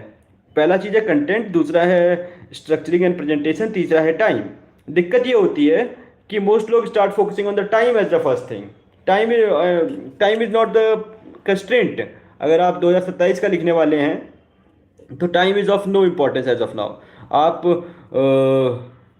चैनल मतलब मैंने कुछ सेशंस भी लिए थे, बट हाँ आप कहीं से भी सीखिए कि what is an answer that is getting rewarded, कौन से आंसर लिखने पर ज़्यादा अच्छे मार्क्स मिलते हैं। तो उस आंसर राइटिंग स्टाइल को, एक परफेक्ट आंसर लिखने की स्किल को पहले सीखिए कि ओके ये आंसर है जिसमें 10 में 5 मिलते हैं, 10 में 5.5 या 4.5 मिलते हैं। क्योंकि अगर आप पहले सीखे नहीं और आप शुरू में स्पीड पे फोकस करते रह गए, तो फिर क्या होगा, आप ढेर सारे आंसर लिखेंगे जिसमें आपको 3, 3.5, पौने 4, 4 मिल रहे हैं, ठीक है। तो आप वही 70 से लेकर के 90 वाले जोन में फंसे रह जाएंगे, 70 to 90 पर GS पेपर, ठीक है। तो वही 330, 40, 50 वाले रेंज में आपके 4 GS में बनेंगे, या ऐसे मिला लीजिए तो 400, 450 के बीच में। तो वहाँ से फिर सिलेक्शन वेरी टफ है। तो बेहतर है कि पहले सीख लीजिए क्या है सहूलियत से कि क्या एक अच्छा आंसर है, उसको आप मान लीजिए आपको पहले 50 आंसर लिखने में आपको एक 10 मार्कर में 20 मिनट भी लग रहे हैं एवरेज, तो भी क्या दिक्कत है। अकबर आपकी स्टाइल अच्छी बन गई तो बस उसको तेजी तो करना है ना। क्योंकि आप काफ़ी प्रैक्टिस कर लेंगे तो उसके और फिर अब पहला चीज़ कंटेंट को भी टेंशन नहीं लेना है। आपने मान लीजिए एक कोई भी crisp one pager notes pickup किया, ठीक है, उसको आपने दो दो बार पढ़ा, मान लीजिए गवर्नेंस के साथ 50 पेज के नोट्स हैं, मान लीजिए गवर्नेंस पर जस्टिस मिला के मान लीजिए कोई 100 पेज के नोट्स हैं, ठीक है, उनसे 6 क्वेश्चन आते हैं, तो आप दो बार पढ़ लीजिए 100 पेज, 100 पेज दो बार पढ़ने 200 पेज, 200 पेज लाइक 2-3 दिन मैक्सिमम, 2-3 दिन में पढ़ाई की, उसके बाद आप डेली 5-6 आंसर लिखिए। अब इन आंसरों में आपको कंटेंट की भी टेंशन नहीं लेनी, क्योंकि आप लिखते समय कंटेंट नहीं सीख सकते हैं, पढ़ते समय सीख सकते थे, वो आपने मेहनत की। अगर नहीं आ रहा है तो स्टार्टिंग में आप कंटेंट एक्सेस कर लीजिए, that is not a challenge. क्योंकि आप हर पाइपलाइन में जब पढ़ेंगे, आप मान लीजिए इस अभी से लेकर के फरवरी 2027 में जो लोग अटेम्प्ट देने वाले हैं 27-28 में, अभी से लेकर के फरवरी तक आप 3-4 आइट्रेशन ऑफ आंसर राइटिंग कर सकते हैं कि ठीक है मैं 15 अप्रैल से 31 जुलाई तक एक राउंड करता हूँ या करती हूँ, उसके बाद 31 जुलाई से अक्टूबर तक मैं दूसरा राउंड करती हूँ, उसके बाद फरवरी तक तीसरा राउंड, तो तब तक फरवरी खत्म होते होते आपके 7-8 बार वन पेजर पढ़ चुके होंगे, तब तो कंटेंट की दिक्कत नहीं होगी, क्योंकि आपका एग्जाम आज थोड़ी है, आपका एग्जाम तो अगले साल अगस्त में है ना। तो आज उन चीज़ों की टेंशन लीजिए जिसको आज सुधार सकते हैं, ठीक है। तो एक इन द एंड तब तक आते आते आप 8-10 बार रिवाइज हो चुका होगा, क्योंकि वो छोटे नोट्स हैं, छोटे नोट्स होने के कारण वो बार बार रिवाइज होंगे और स्ट्रक्चरिंग और प्रेजेंटेशन सुधर जाएगी, और आप मल्टीपल आइट्रेशंस में लिखे जा रहे हैं पर डे आंसर 5-6-7-8 जितना भी आपको टाइम मिल रहा हो, तो क्या कहते हैं आफ्टर सम टाइम थीम्स भी रिपीट होने लग जाएंगी, तो स्पीड अपने आप भी बढ़ जाती है। तो अभी उस चीज़ की टेंशन लीजिए जिसको आप अभी सुधार सकते हैं, ठीक है। अगर आप अभी सोचने लगे कि 7 मिनट में मैं आंसर लिख देता हूँ या लिख देती हूँ, और क्या कहते हैं बिना मतलब कंटेंट भी मेरे को पूरा आना चाहिए, तो आप कुछ नहीं करेंगे, आप सोचेंगे कि कैसे स्टार्ट करूं, हाथ जम गया, ठीक है, तो फिर तो हो गया, फिर अब सीधे प्री के बाद स्टार्ट होगी जब एकदम मुसीबत आ जाएगी, अब तो लिखना ही है, ठीक है। आई होप आंसर राइटिंग वाले जितने भी लोग हैं उनका क्वेश्चन मैंने दे दिया। सर मेंस के नोट्स कैसे बनाने हैं, मैंने तो कभी नहीं बनाए भाई, बनाने को बना सकते हो, PYQ देखो, सिलेबस देखो, करंट अफेयर्स के थीम्स देखो और उसको बना दो, but I would still say कि do not do something which someone else can do for you, there are no dearth of resources, there you can use AI, you can get notes from the market और whatever place you prefer, ठीक है। और most importantly जब हम initial stages of preparation में हैं, हम उतने अच्छे नोट्स बना भी नहीं पाएंगे, ठीक है, क्योंकि हमने कोई पेपर दिया नहीं है, 1-2-50 क्वेश्चन लिखे हैं, 10 क्वेश्चन लिखे हैं, उससे हम कैसे ऐसे इतने स्टैंडर्ड नोट्स बना देंगे। हाँ, yes I was from ACE Academy, then I join means from Made Easy, yes that is true. Mechanical mains के न्यूमेरिकल ना एक बुकलेट, मतलब मेंस की बुकलेट आती थी, मैं तो ES के टाइम ही किया था, तो उस बुकलेट में ऑलमोस्ट सारे टाइप के क्वेश्चन होते हैं कि ठीक है डिफ्लेक्शन की, अगर आज तक चार मेथड है बेंडिंग और डिफ्लेक्शन निकालने के, तो चारों मेथड पे आप 1-1 2-2 क्वेश्चन कर लीजिए ना। वैसे ही मान लीजिए 3 टाइप के गवर्नर है, हार्टनर, प्रोएल और पोल्टर, तो तीनों टाइप के एक बार सीख लीजिए अच्छे से उनका टफेस्ट वर्जन। तो उससे क्या होगा कि ऑल्टरनेटिवली क्वेश्चन आते हैं 3 साल में 3 बार, पिछले 3 साल में, पहले साल जब मैं दिया 23 में तो पोर्टर आया, 24 में हार्टनेल आया, इस साल प्रोयल आ गया, तो ये तो ऑलमोस्ट प्रिडिक्टेबल सा है। हाँ sir, for beginner how to start answer writing मैंने बता दिया है ये। हाँ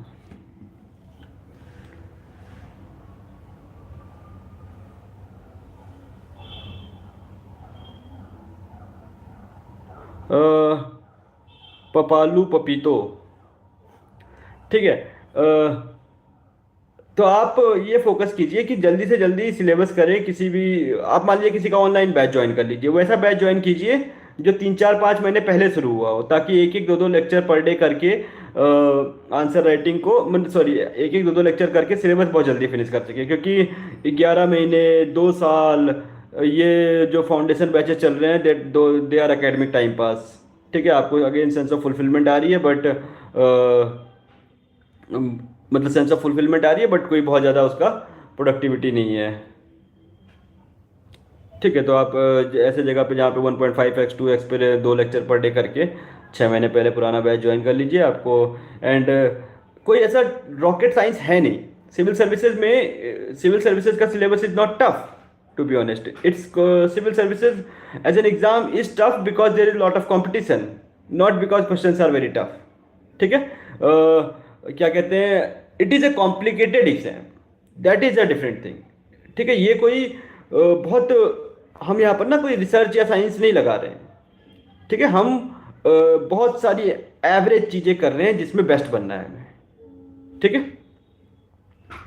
तो ऐसा कोई नहीं है कि यहीं के टीचर अच्छे हैं या वहीं के टीचर अच्छे हैं, तो आप कहीं से भी कर लीजिए, बस जल्दी से जल्दी फिनिश कीजिए। जो चीज़ समझ नहीं आती है, मान लीजिए ना आपको 50 पेज के नोट्स बने या 100 पेज के नोट्स बने, 100 पेज में आपको 10 चीज़ नहीं आ रही है, 20 चीज़ नहीं आ रही है, कितनी से मैं 30 नहीं आ रही है, तो 30 को कर लीजिए जाके जीपीटी जेमिनाई पे सर्च ना, यूट्यूब पे वीडियो देख लीजिए।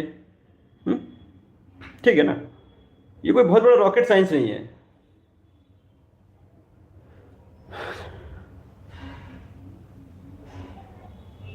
यार ये नोटिफिकेशन में पढ़ो, कोई मेडिकल डिजीज कंडीशन है या नहीं, मैं कैसे बता पाऊंगा भाई। ये नोटिफिकेशन वगैरह में होगा, और आपका क्वेश्चन अगर कुछ और है तो मैं समझ नहीं पाया शायद। I am not no more than 30 question in prelims, always left question about 30 are guess work. हाँ, तो गैस वर्क में ही आपको देखो, आपको ये एक्सेप्ट करना पड़ेगा, आपको 30 से ज़्यादा नहीं आएंगे। मुझे भी 30 नहीं आते होंगे या 30 से ज़्यादा नहीं आएंगे। ठीक है, तो वही आपको, वही तो गेम मास्टर करना है ना। 30 क्वेश्चन आते हैं, मान लीजिए उसमें से आपको 25 26 सही कर दिए, तो आप 45 50 नंबर के आसपास पहुंच चुके हैं। अब इतना नंबर और कहाँ से लाएं, अगले 50 नंबर कहाँ से आए, कि आप अगले 70 क्वेश्चन करें, 70 में से आपको 33 34 35 सही करना है। ठीक है, दैट इज़ द गेम। उसके लिए मैंने स्टेप्स बताया, कॉन्सेप्चुअल क्लैरिटी, उसके बाद प्रैक्टिस से आपकी गेसिंग बेटर होती रहेगी आपको, लेकिन अटेम्प्ट ले करके देखना पड़ेगा। सीधे सोचेंगे कि ठीक है आएगा तभी लूँगा, तब कभी नहीं आएगा। इससे बढ़िया है कि आप ले लीजिए, फिर गलती से सीखिए, तो ज़्यादा जल्दी इम्प्रूव होगा।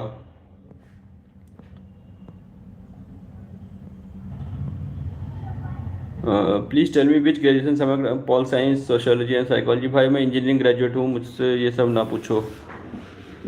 ठीक है, ये सब यार देख लो किस ऑप्शन का कैसा ट्रेंड है। मेरा ऑप्शनल बिल्कुल ही डायमेट्रिकली अपोजिट एंड पे था। How should I prepare geography, like only cover 11th and 12th NCERT books and PYQ. देखो, for every subject the logic is same, कि आप कोई भी स्टैंडर्ड होलिस्टिक बुक से एक बार समझ लीजिए, या फिर कहीं से भी लेक्चर कर रहे हैं एक बार लेक्चर करके समझ लीजिए, उसके बाद शॉर्ट एंड क्रिस्प फ्लोज को बार बार रिवाइज कीजिए। उन नोट्स में अगर कोई दिक्कत आ रही है तो ठीक है, आप उसको एआई से या फिर यूट्यूब वगैरह से दोबारा समझ लीजिए। ठीक है, दूसरी बार में मान लीजिए 10 डाउट बच गए, तो 10 को फिर से समझ लीजिए, उसके बाद 3 और बच गए, फिर कर लीजिए। बट जब तक वो मल्टीपल आइट्रेशन ऑफ रिवीजन नहीं आएगा तब तक you will be in some sort of trouble.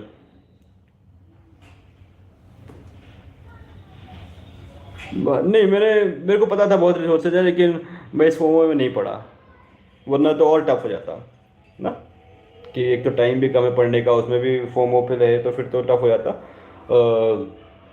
हम ये सेशन आज नहीं कर रहे होते, ठीक है, अगर मैं ये काम करता तो। लेकिन आप ये बिलीव करना पड़ेगा कि नॉलेज का एक्चुअली बहुत बड़ा रोल नहीं है after the initial hand holding part. ठीक है, आप ये how to connect with you sir, मैंने टेलीग्राम चैनल पे आप मुझसे ज्वाइन कर सकते हैं, राहुल शेखर _75। सारथी आइस का ज्वाइन कर लें, आपकी इच्छा भाई। डिसेंट है, मतलब कोई भी कोचिंग बहुत बड़ा इधर मतलब जो भी स्टैंडर्ड वाले हैं, कोई भी 5-10% प्लस माइनस 20% से ज़्यादा का कोई अंतर नहीं है। स्पेक्ट्रम लाइन रीड किया था, स्पेक्ट्रम मैंने नहीं देखी भाई कैसी होती है, सुना था नाम बस। Sir is only I PW only IS, मुझे नहीं मालूम है भाई, एक्चुअली नहीं पता। PW से मेरा सिर्फ मेंस की टेस्ट सीरीज लिखने जाता था मैं, सिमुलेटर उनका, उससे ज़्यादा मेरा कोई कनेक्शन नहीं रहा है। ठीक है, हाँ मॉक इंटरव्यू भी। सर एंशियंट हिस्ट्री का बता दो, एंशियंट हिस्ट्री तो कितना भी पढ़ लो याद तो रहती नहीं है ना। मोस्ट चीज़ें आप देखें तो रिसोर्सेज होंगे यूट्यूब पे, या फिर आप किसी भी अफोर्डेबल इंस्टीट्यूट से कर सकते हैं। बट आपको ये याद रखना है कि आप एक पॉइंट के बाद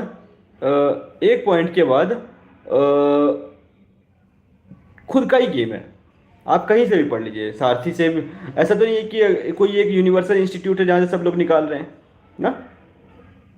निकालते लोग बेसिक समझ के बाद अपने दम से ही है ना। तो ये कोई ऐसा नहीं है कि शिव जी का अमृत सारथी में ही गिरा था, जैसे कि हरिद्वार में या फिर यहीं पे गिरा था, ऐसा कुछ नहीं है। आपको निकालना होगा तो अपने दम पे निकलेगा। इनिशियल इनिशियल हैंड होल्डिंग मिल सकती है, ठीक है। उसके बाद आपको खुद से ही करना पड़ेगा। Doctor civil economics class need your opinion, मैंने यूज़ तो नहीं किया लेकिन सुना है कि ठीक है। नोट्स देख लीजिएगा, नोट्स थोड़े बल्कि लगे तो कुछ और रिफर कर सकते हैं इकोनॉमिक्स। और हाँ, ये कमेंट कहीं छिप गया है।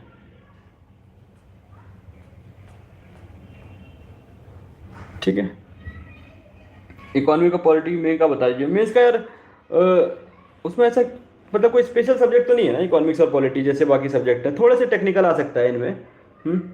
लेकिन आंसर राइटिंग आप एक बार मतलब पढ़, दो तीन बार मतलब आपने शॉर्ट नोट्स पढ़ लिए तो जो मैंने पाइपलाइन सजेस्ट की थी ना अभी थोड़ी देर पहले 2027 वालों के लिए, 26 वाले आप अगर 26 वाले हैं तो उसी चीज़ को थोड़ा सा फास्ट करना पड़ेगा कि 1 जून से करके 10 जुलाई तक ठीक है पढ़ा, लेकिन उसमें टाइम का केयर नहीं किया। ऐसा कोई स्पेशल इकोनॉमिक्स और पॉलिटी के लिए तो मेरे पास तो नहीं था। मैंने सब सब्जेक्टों को सेम तरह से हैंडल किया था कि मेरे को for example more number of points चाहिए, ठीक है। और उसके लिए की डिमांड को क्वेश्चन के मतलब हेडिंग्स के ऊपर ऊपर एड्रेस कर दिया जाएगा। नीचे पे अगर कुछ जेनरिक पॉइंट्स भी आ रहे हैं तो ठीक है, I will not bother much about it.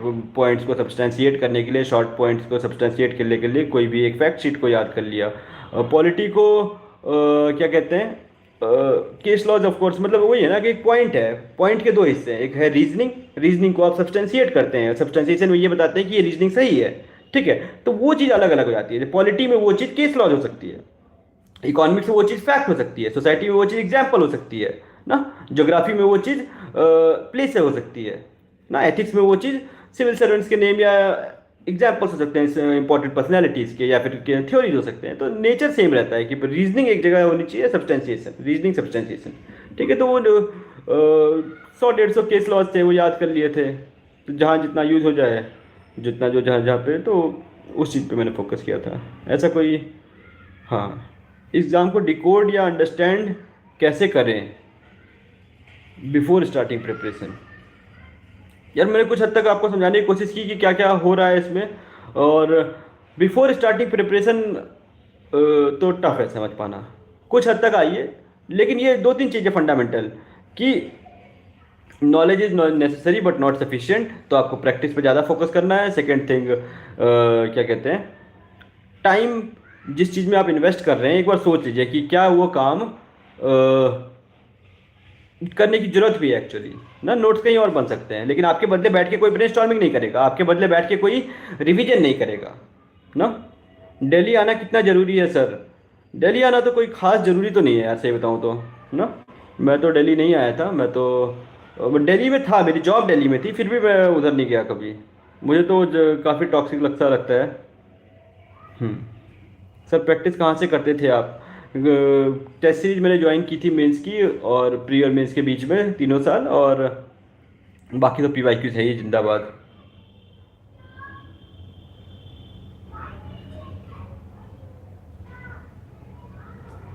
No humanities या नो ह्यूमैनिटीज़ बैकग्राउंड तो कोई बड़ा चैलेंज नहीं है।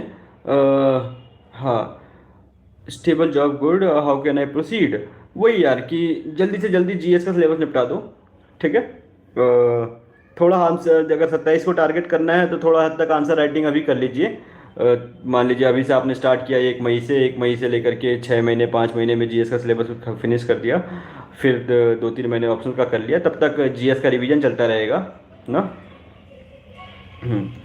और 27 में हो सकता है कि टाइम कम मिले तो थोड़ा सा टफ पड़ सकता है, लेकिन अगर आप प्रोसेस फॉलो करते रहेंगे तो 28 में डेफिनेटली वेरी स्ट्रॉन्ग चांस हो जाएगा आपका।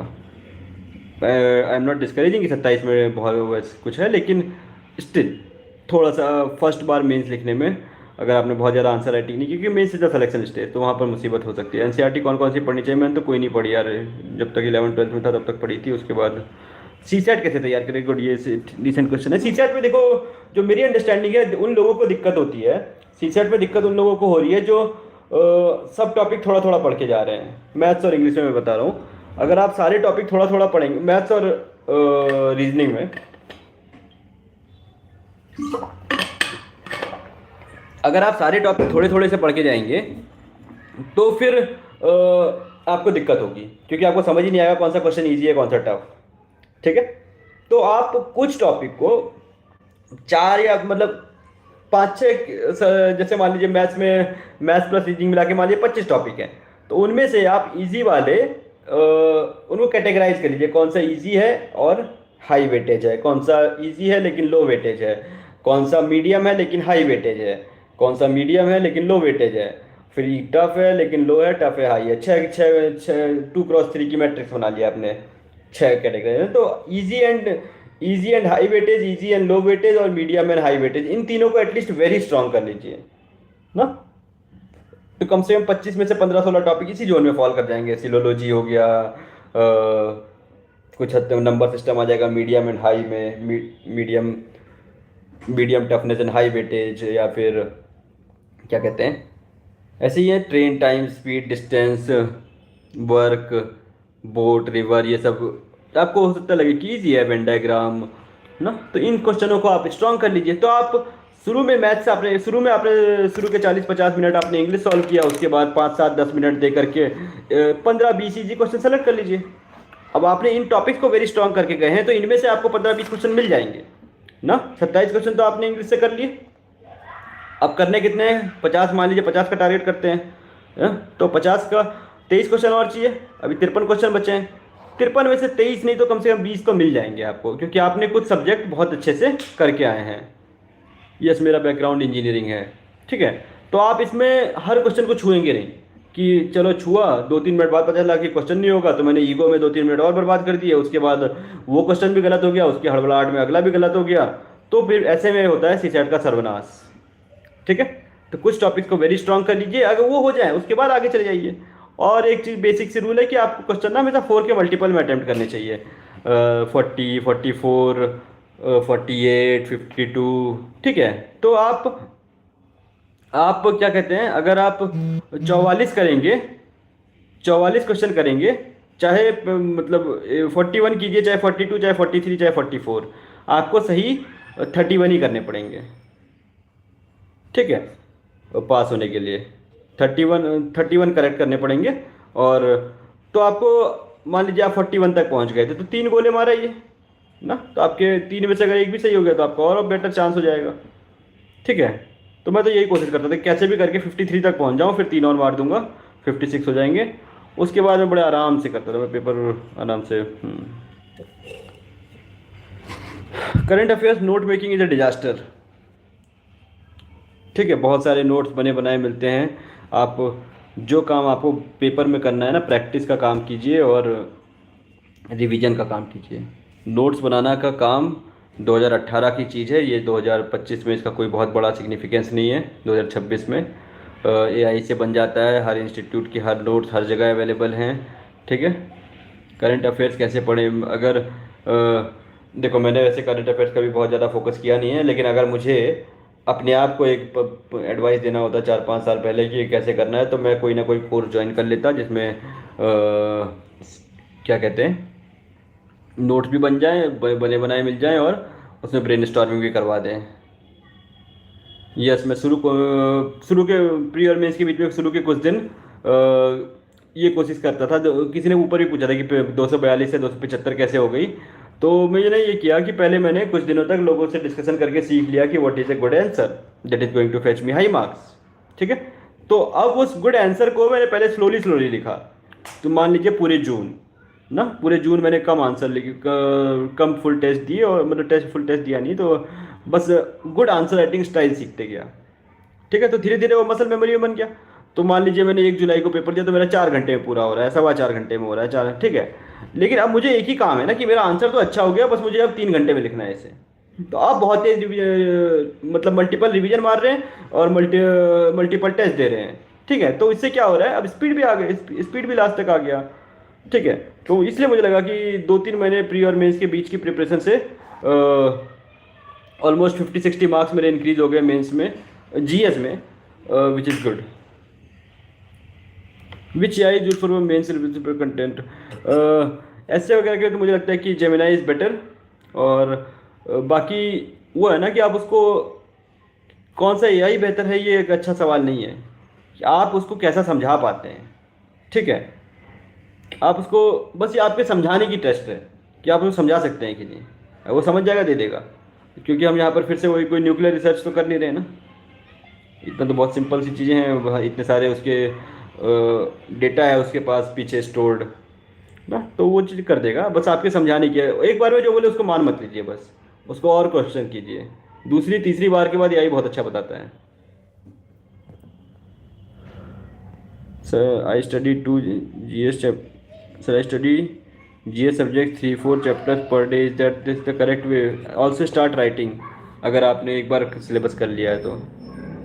ठीक है, रिवीजन इफेक्टिवली कैसे करें, मैंने बताया था कि शॉर्टेस्ट पॉसिबल नोट्स लाइए, उसको रिवाइज करते रहिए, जो चीज़ समझ ना आए उसको ये चैट जीपीटी, जेमिनाई या यूट्यूब वगैरह से देख के क्लियर करते रहिए। अब ये नहीं है कि यार पूरे 100 पेज में 20 चीज़ नहीं आई तो मैं फिर से जा करके ग्रंथ को पकड़ लूँ या नया फिर से कोर्स कर लूँ, तो फिर तो ये एक एंडलेस प्रोसेस है। ठीक है, 8 बजे ख़त्म होना था, बट ये काफ़ी लेट स्टार्ट कर पाए हम लोग। मेरे को ये सिस्टम यूटिलाइज़ करना, मैं ज़िंदगी में पहली बार यूट्यूब लाइव आया हूँ, तो मुझे अच्छे से आता भी नहीं था, उस कारण से भी थोड़ा डिले हुआ। हाँ, बाकी सर मेंस स्पेसिफिक टॉपिक के लिए रिसोर्सेज फॉलो किया आपने? यार मैंने इसमें वाजीराम का स्मैशर आता है वो किया था, और शून्य आईएस का आता था, वो बड़ी वाली बुकलेट नहीं, बड़ी वाली भी अच्छी है, लेकिन मैं तो पतली वाली जो आती है ना, ब्रह्मास्त्र बैच टाइप कुछ होता है जिसमें मिल जाता है, वो किया था। और वाजीराम की टेस्ट सीरीज में था, स्मैशर वहाँ से किया था, और आंसर राइटिंग टेम्पलेट सीखा था, that was it. I haven't completed the syllabus, so is it okay for me 3-4 chapter completion a day और इट फ्लो? अब यार चल जाएगा, बस इस पार्ट में बस आपको ये इंश्योर करना है कि जो चीज़ पढ़ रहे हैं वो समझ आए। Which diet is best for student, veg और नॉन वेज? यार क्या टाइम पास कर रहे हो। सुन I S G S books for main सही है। हाँ, कंटेंट में सुन I S is good, content में सुन I S is good.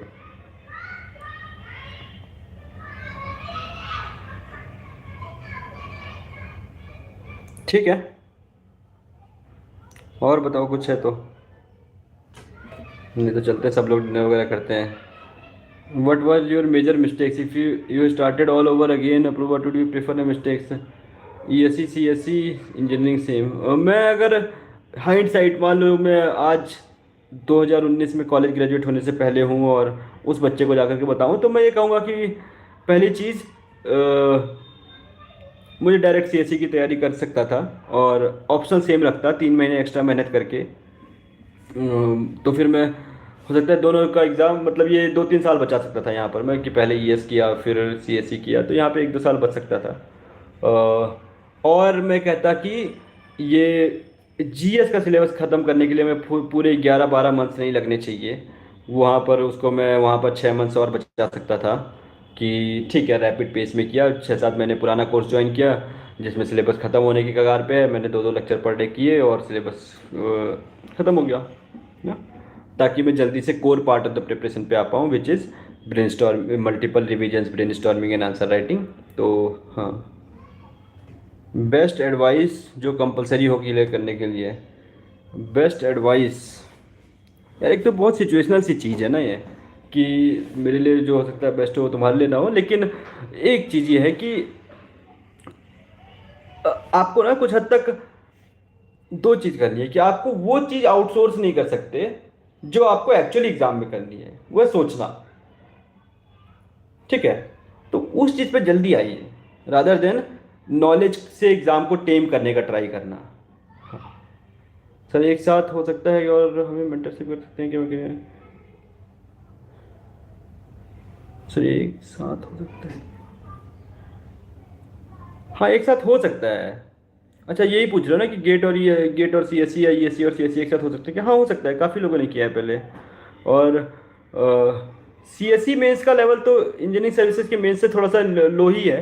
Engineering services में मैकेनिकल बहुत टफ आती है, सीएससी में उतनी टफ नहीं आती है। गेट गेट टाइप के क्वेश्चन हैं, लेकिन गेट से बस ये है कि गेट में 2 स्टेप वाले क्वेश्चन आते हैं या 5 स्टेप वाले आते हैं। Final one the strategy of to have most efficient optimal output on T day. ठीक है, पहली चीज़ तो आप 15 मतलब अभी टेस्ट ज़्यादा लगाए, पहले अपने पैटर्न ऑफ गलती मतलब प्रीलिम्स डिक्शनरी में बताया था मैंने, पर पैटर्न ऑफ गलती पकड़ते रहिए कि क्या गलतियां हो रही हैं आपसे बार बार, उसको इम्प्रूव किए। और लास्ट के 15 दिन में पिछले 5 6 7 साल के जितने भी हो सके पिछले उतने पेपर उतने पीवाईक्यूज को 2 या 3 बार लगा जाइए, ट्रैप्स पकड़िए कि कैसे ट्रैप होता है, कैसे एग्जामिनर फ्रेम कर रहे हैं ऑप्शंस। ठीक है, पर हूँ please tell me dos and don'ts. ये subject wise dos and don'ts कुछ होता नहीं है, पूरे ब्रॉडर फिलोसफी की बात है ये ना, कि आपको हर सब्जेक्ट में वो काम करेगा कि आपको अंडरस्टैंडिंग लेना है, आपको अच्छे से शॉर्ट एंड क्रिस्प नोट्स पे जाना है, उसके बाद वो हर सब्जेक्ट के लिए सेम होता है। Do not miss the forest for a tree ना। हाउ यू मैंने job and preparation all along I am in same deliver, वही बताया मैंने यार कि मैंने काफ़ी चीज़ें की जो कन्वेंशनली लोग नहीं करते हैं, जैसे कि बार बार बुक्स को पढ़ना, ये सब मैंने नहीं किया, न्यूज़पेपर पढ़ना, तो थोड़ा सा इफेक्टिव रह गया। और रादर देन मतलब स्किल पे ज़्यादा फोकस किया कि हाँ सर यू आर वेज और non veg, sorry for the question but I asking because I have some health problem, I am vegetarian that's why doctor recommending. वैसे मतलब मैं हूँ तो नॉन वेजिटेरियन, बट ऐसा कोई हाँ सब कुछ चलता है। हाँ I have some health problem vegetarian that's why doctor. देखो यार, अब ये चीज़ डॉक्टर जो कह रहे हैं आप उसको फॉलो कीजिए, इसमें इसका लिए मैं कोई कॉम्पिटेंट पर्सन नहीं हूँ। प्लीज़ शेयर शॉर्ट नोट्स, हर जगह अवेलेबल हैं, हर जगह शॉर्ट नोट्स अवेलेबल है, हर टेलीग्राम चैनल पे मिल जाएंगे आपको, ORN में या जहाँ भी आप हैं गूगल पे मिल जाएंगे। ठीक है सर, सीटा CGL quant and reasoning similar, CGL कर लोगे तो फिर तो बहुत ही ईजी हो जाएगा, यहाँ पे 150 मार दोगे ऐसे अच्छे से कर लोगे तो। How to make notes, again यार मैंने पहले ही बताया कि डू नॉट मेक नोट्स। अगर आपने मतलब क्लास कर रहे हैं, लाइव कर रहे हैं तब तो ठीक है, अगर क्लास कर रहे हैं तब, नहीं तो अगर बैठ के सिर्फ नोट्स बनाना तो एकेडमिक टाइम पास है। आप कोई भी नोट्स उठा लीजिए, जितनी देर में एक बार बनाएंगे उतनी देर में 5 बार पढ़ जाएंगे, और 2 बार में समझ आ जाएगा। अगर आपको खुद के बनाए हुए एक बार में समझ आते हैं, बट एक और चीज़ है ना कि हम बहुत जब तक बहुत ज़्यादा एग्जाम का एक्सपीरियंस नहीं हुआ है हम उतना स्टैंडर्ड नोट्स बना भी नहीं पाएंगे। ठीक है सर, टेलीग्राम से 12 महीने के लेक्चर 3 4 महीने में करने के बाद क्या करना चाहिए सर बता दो। उसके बाद आप देखिए, अभी जैसे मान लिया आपने एक बार लेक्चर कर लिया, एक बार नोट्स को पढ़ जाइए। ठीक है, एक बार नोट्स को पढ़ गए तो थोड़ा सा और कॉन्सेप्चुअल क्लैरिटी हो जाएगी। उस समय आपको ये ध्यान रखना है कि जो चीज़ समझ नहीं आ रही है उसको यूट्यूब जीपीटी जेमिनाई वगैरह से क्लैरिफाई कर लिया, उसके बाद कोई ना कोई शॉर्ट नोट्स पिक कर लीजिए। ठीक है, कोई भी 1 पेजर कहीं के भी पिक कर लीजिए जो आपको ठीक लगे, उसके बाद आंसर राइटिंग पे आ जाइए। दिन के 5 आंसर 6 आंसर पर डे तो करना ही है ना। और मेंस आंसर राइटिंग को पुश कीजिए, ऐसा नहीं है कि आप 1 जनवरी आया और प्री पे लग गए, प्री में नॉलेज से कोई डायरेक्ट कोरिलेशन नहीं है मार्क्स का। How to implement our plan with consistency, पहले आप समझिए कि आप कितने घंटे पढ़ रहे, मतलब कितना आउटपुट पर डे दे सकते हैं। ठीक है, और आपका बेस्ट आउटपुट किस तरीके से आता है, कि मान लीजिए क्या पूरे दिन एक ही सब्जेक्ट के लिए आता है पढ़ के आता है, या फिर 2 या 3 में आता है।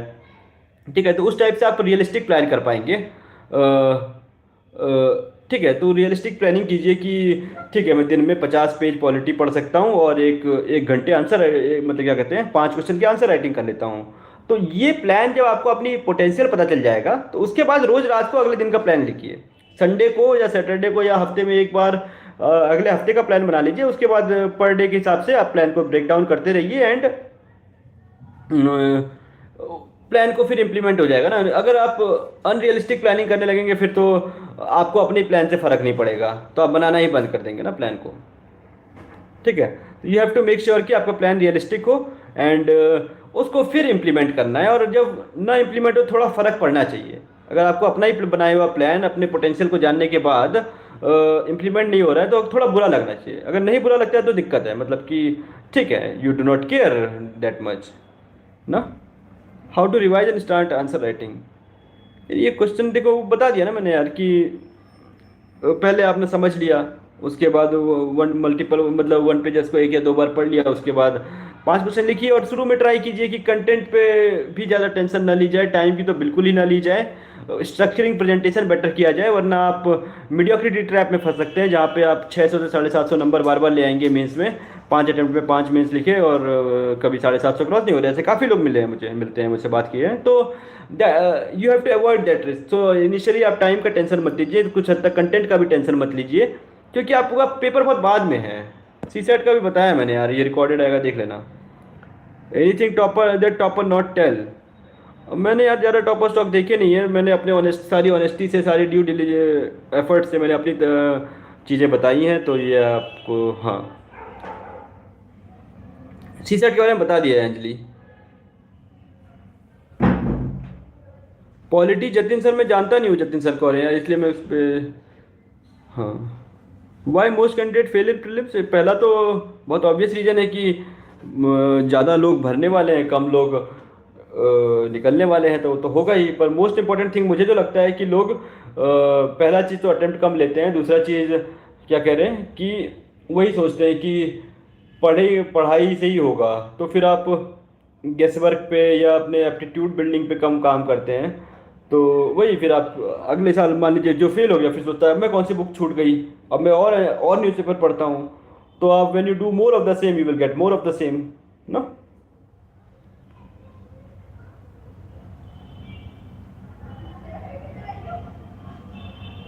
Only thing you need is, मतलब रीडिंग हैबिट भी हो बहुत ज़रूरी नहीं है, मतलब रीडिंग हैबिट मतलब अच्छा ठीक है, क्लास सुनने में अच्छा लगता है लेकिन पढ़ने नोटबुक पढ़ने में खराब लगता है, ये पूछ रहे हो यार? मुझे इसका एग्जैक्ट आंसर मुझे पता नहीं है, I don't know to be honest. What spirit should we have to clear prepare for UPSC? What spirit we should have to prepare for UPSC? Be practical, be realistic person, और हमेशा याद रखिए, देखिए UPSC is, आपको अपना best देना है, ठीक है, but you can not control many things, ठीक है। तो आप अपना बेस्ट दीजिए, best not in the terms of सिर्फ एफर्ट बट ऑल्सो स्मार्टनेस, की जब आपका फ्लॉ आए कोई, तो आप उस फ्लॉ को आइडेंटिफाई करके दूर करने के लिए सीखें किसी लोगों से, कुछ एक्सपर्ट से जिन्होंने से उनको दूर किया है, ताकि आप पॉजिटिव डायरेक्शन में जाएं, ठीक है। तो बाकी तो यही है। हाउ इंटरव्यू मार्क्स, क्या है यूपीएससी का जो नया रूल है उस पर आप, हाँ मतलब ठीक है, ये बात मुझे अच्छी लगी कि मल्टीपल अटैम्प्ट देने से मतलब सेलेक्टेड लोगों के अटैम्प्ट लिमिट करने चाहिए, दैट इज़ गुड। कैडर वाला पता नहीं कैसा है रूल, वो चलो ठीक है, कैडर रूल आने से पहले मैं, मतलब रैंडम कैडर वाले रूल से पहले मैं सिस्टम से एग्जिट कर रहा हूँ, ठीक है। अभी 2027 रियलिस्टिक है क्या? डेफिनेटली रियलिस्टिक है। थोड़ा सा मतलब आपको स्मार्ट होना पड़ेगा विद रिस्पेक्ट टू, अब ये हो गया कि आपने सिर्फ प्री का करिया, फिर तो दिक्कत होगी, but finish the syllabus as fast as possible, दो लेक्चर जितना भी स्पीड से आप कर सकते हैं लेक्चर कीजिए, जल्दी जल्दी जो क्लास में पढ़ा उस चीज़ को घर पे रात को रिवाइज कर लिया, रात को कल फिर मतलब, ताकि सिलेबस ख़त्म होते होते तक आपको जितना बेसिक है वो हो जाए। आपको थोड़ा सा एक्स्ट्रा एफर्ट लगाना पड़ेगा, फिर उसके बाद आप जो पाइपलाइन सजेस्ट की थी, थोड़ा सा आंसर राइटिंग से एक्विटेंस ले लीजिए, ताकि बाद में रिवीजन कैसे करें यार प्रिया, मैं क्या बताऊँ, मैंने बताया बार बार कि बेसिक नोट्स को आप मतलब जो आपने पहले समझने के लिए यूज़ किया है वो बड़ा रिसोर्स हो सकता है, वो क्लासेस हो सकते हैं या स्टैंडर्ड टेक्स्ट बुक होते हैं, उसके बाद आप शॉर्ट नोट से मल्टीपल बार रिवाइज करते रहिए, जो चीज़ दिक्कत है वो चीज़ आप एआई से, जीपीटी, जेमिनाई, यूट्यूब, इन पे सर्च कर लीजिए। हाँ, और आई हैव किसी ने 40 days, last 40 days strategy in English, या आई वुड से कि you should focus more on static part, ठीक है। Particularly towards the end you should focus on solving less of prelims means coaching test series, and more focus should be on PYQ. Last 15 days you could solve last 5-6 years PYQs 2-3 times, and that will help you develop acquaintance with the examiner's mindset, or the way the options are framed, the language of the examiner, and though you might be able to evade some of the traps, okay. Don't at this point from say for example today is 13th of April to 10th of May, you could solve at least one test, means you should try to solve at least 5-6 tests per week.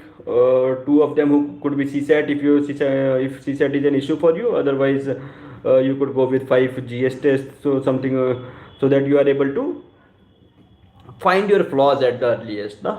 कि what are the areas where your mindset or mentality is vulnerable. Is it necessary to have a backup plan for UPSC because it's too much unpredictable? If yes, what should be the backup? See, what I understand is two things. Firstly, your plan B cannot be plan A. ठीक है? That is means you have to give your significant attention to the UPSC. ठीक है? Second thing, you must have a plan B because yes, because you have written it's too unpredictable. There are a lot of things that are not under our control. No, so what would be the best thing is कि आप एक बार अपना पूरा effort दे लीजिए. ठीक है, आपने pre किया, प्री इज द गेम. अगर प्री आप कर लेते हैं तो आप अपनी प्रिपरेशन के साथ जस्टिस कर सकते हैं actually, because it is men's wear you could get selected ना. प्री में आप सेलेक्ट नहीं हो सकते, प्री में आप बस एलिमिनेट हो सकते हैं. तो आप प्री किए, उसके बाद मेंस में आपने एफर्ट दिया, वहाँ के बाद आप एग्जिट ढूंढ सकते हैं. क्योंकि उससे बेनिफिट ये है कि एक बार जब आप अच्छा स्टेटस क्या कहते हैं स्टेज ऑफ प्रिपरेशन अचीव कर लेते हैं तो उसके बाद आप जॉब के साथ भी निकाल सकते हैं.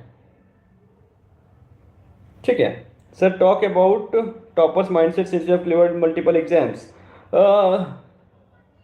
ठीक है, मैं ये कहूँगा कि कुछ हद तक जो मेरे लिए काम की वो ये रहा होगा कि मैं बहुत ज़्यादा फोमो वगैरह पे नहीं गया. बाकी जो चीज़ मैं प्रैक्टिस पे ज़्यादा बिलीव किया rather then reading aspect.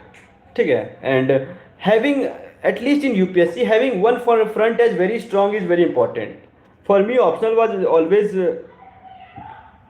good, means providing me good marks. I told कि 284, 275 and 290. With time I improved GS, with time I improved essay. So finally यहाँ पर कल्मिनेट हो पाया. लेकिन एक फ्रंट स्ट्रांग होना चाहिए जो आपको डिफेंड करे. That could be all the 4 GS papers for you. ठीक है, क्योंकि सारे फ्रंट में अगर वीक होंगे ना तो आपको सुधारने में दिक्कत होती है. यार मैं दूसरे डिवाइस पे पढ़ रहा हूँ और बोल दूसरे डिवाइस में रहा हूँ कमेंट्स ना, तो पहली बार यूज़ कर रहा हूँ भाई, इस चीज़ के लिए माफ़ कर दो मुझे. ठीक है, how much time you took to clear this payment? मई 2022 में स्टार्ट की थी प्रिपरेशन, उसके बाद most of the time job के साथ ही की है. तो 23 के अटेम्प्ट में मान लो मई 2022 से सितंबर 23 तक पढ़ाई की. उसके बाद फिर दो बार 3 महीने 4 महीने और पढ़ा है. May to September 2024 and May to August 2025. ये 4 महीने इधर हो गया, 5 महीने इधर, 9, जितना जोड़ लो यार कितना भी हो रहा है.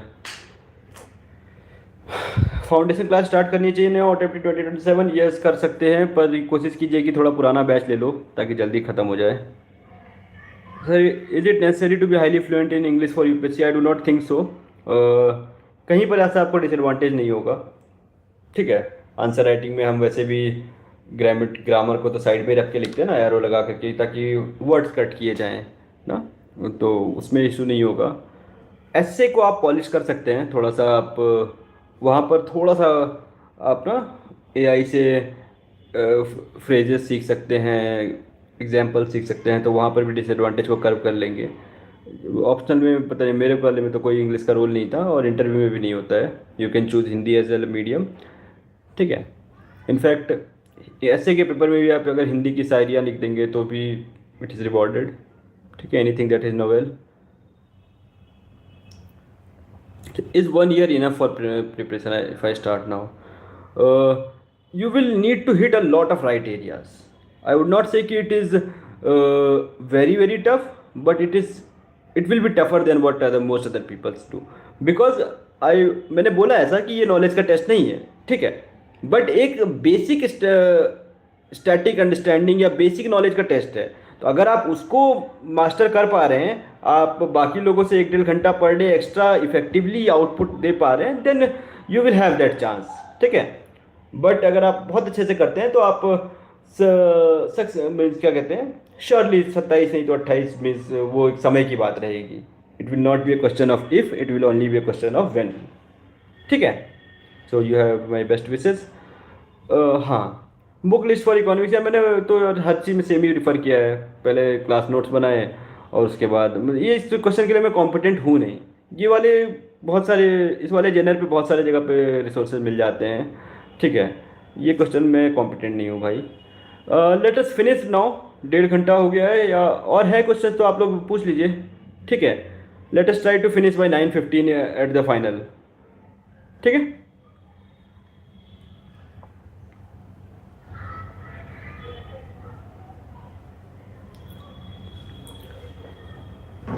ठीक है। I think I have addressed all the questions. बाकी अगर आप लोगों को ऐसे भी कुछ कुछ थोड़ा बहुत मतलब आप टेलीग्राम पे कनेक्ट कर सकते हैं मेरे साथ। विच एडिशन ऑफ तमिलनाडु, यार मैंने बुक्स की बात मैं कह रहा हूँ ना, मैं पढ़ाई नहीं है ये सब, एनसीईआरटी नहीं पढ़ी और स्टैंडर्ड बुक्स नहीं पढ़ी हैं। Daily lecture plus revise plus note working, then can you be able to do clear this exam? Because I am confused, people say that even after doing a lot of hard work they can't able। देखो यार, कोई चीज work करती है, ठीक है, लेकिन short short मतलब ना, जैसे तो है कि ये चीज़ देखो, बात ये है कि at every stage you will have to calculate कि कौन सी चीज़ डायरेक्टली रिजल्ट के लिए नेसेसरी है। तो जैसे मैंने बताया कि सबसे पहले स्टेप पे जो आप कह रहे हैं वो चीज़ सही है। डेली लेक्चर किया आपने, उसको रिवाइज किया और नोट्स बना लिया, ठीक है, वो चीज़ ज़रूरी है। लेकिन उसके अगला स्टेज क्या है? उसके अगला स्टेज है आपको मेंस ओरिएंटेड नोट्स पकड़ना ना, उसको मल्टीपल रिवाइज करना एंड डेली आंसर राइटिंग करना। तो आप पहला जो स्टेप जो आपने कहा वो चीज़ जरूरी है, लेकिन उसके बाद अगला स्टेज आएगा। पहला stage is necessary for foundation, but that is not going to be sufficient. ठीक है, बट आप अगर हर जगह पे आपकी टेंडेंसी होगी एक सीखने की, एक आप जेन्युइनली अंदर से स्टूडेंट होंगे, तो आप हमेशा पाथ ढूंढ लेंगे एंड आपके हार्डवर्क आपको रिवॉर्ड करेगा। ठीक है सर, एग्ज़ाम क्लियर करने के बाद कैसा लगता है? वर्थ इट है लास्ट में? देखो यार, अच्छा तो लगता ही है ऑफ कोर्स। ठीक है, अच्छा है, बट ऐसा नहीं है कि नहीं होता तो क्या हो जाता, या फिर हो गया है तो कुछ बहुत चीज़ें बदल गई हैं। ठीक है, अ, ऐसा कोई बहुत बड़ा अंतर नहीं है मुझे तो लगता है। काम करना है यार, कहीं पे भी रहेंगे अच्छा काम करेंगे। So how much of your success is purely depends on IQ? Be honest. How much of your success purely depends on IQ? Just think. I would say कि एक फैक्टर था, ठीक है, मैं इस बात से डिनाई नहीं करूँगा पूरी तरह, लेकिन वो एक नंबर्स में कोट करना टफ है, लेकिन बहुत सारे फैक्टर्स थे यार, टू बी ऑनेस्ट। एक तो ये है कि मैं कंट्रोल कर पाया कि मतलब टेम्पटेशंस ना, कि मोस्ट ऑफ द पीपल ये कर रहे हैं तो फोमो में नहीं गए, ये सब पार्ट भी है। और आईक्यू को बहुत तक बिल्ड भी किया जाता है यार ना, कि अगर मैं एक्स्ट्रा प्रैक्टिस कर रहा हूँ उससे मेरा आईक्यू सिर्फ जो स्टैटिक था वही नहीं ना, वो आगे भी बढ़ रहा है गेम। ठीक है, तो ऑनेस्टली मैं कहूँ कि yes, there was a part, but I had been very adaptive also, and I had been blessed with good people surrounding me, my family, my friends and my teachers. So उन सब का भी role था। तो कोई one worded answer नहीं है इसका यार। Did you read news paper every day, articles every day? बहुत लेट आए हो तुम। ठीक है, अब ये I did never read news paper. मैं प्रीमियस इंटरव्यू से पहले कुछ दिन पढ़ता था। यस, क्लास नोट जो है ना वो अंडरस्टैंडिंग के लिए, इसलिए मैं कह रहा हूँ कि हर स्टेप पे नोट्स चेंज होते रहेंगे, इसलिए नोट्स बनाना वगैरह कोई बहुत स्मार्ट चीज़ नहीं है।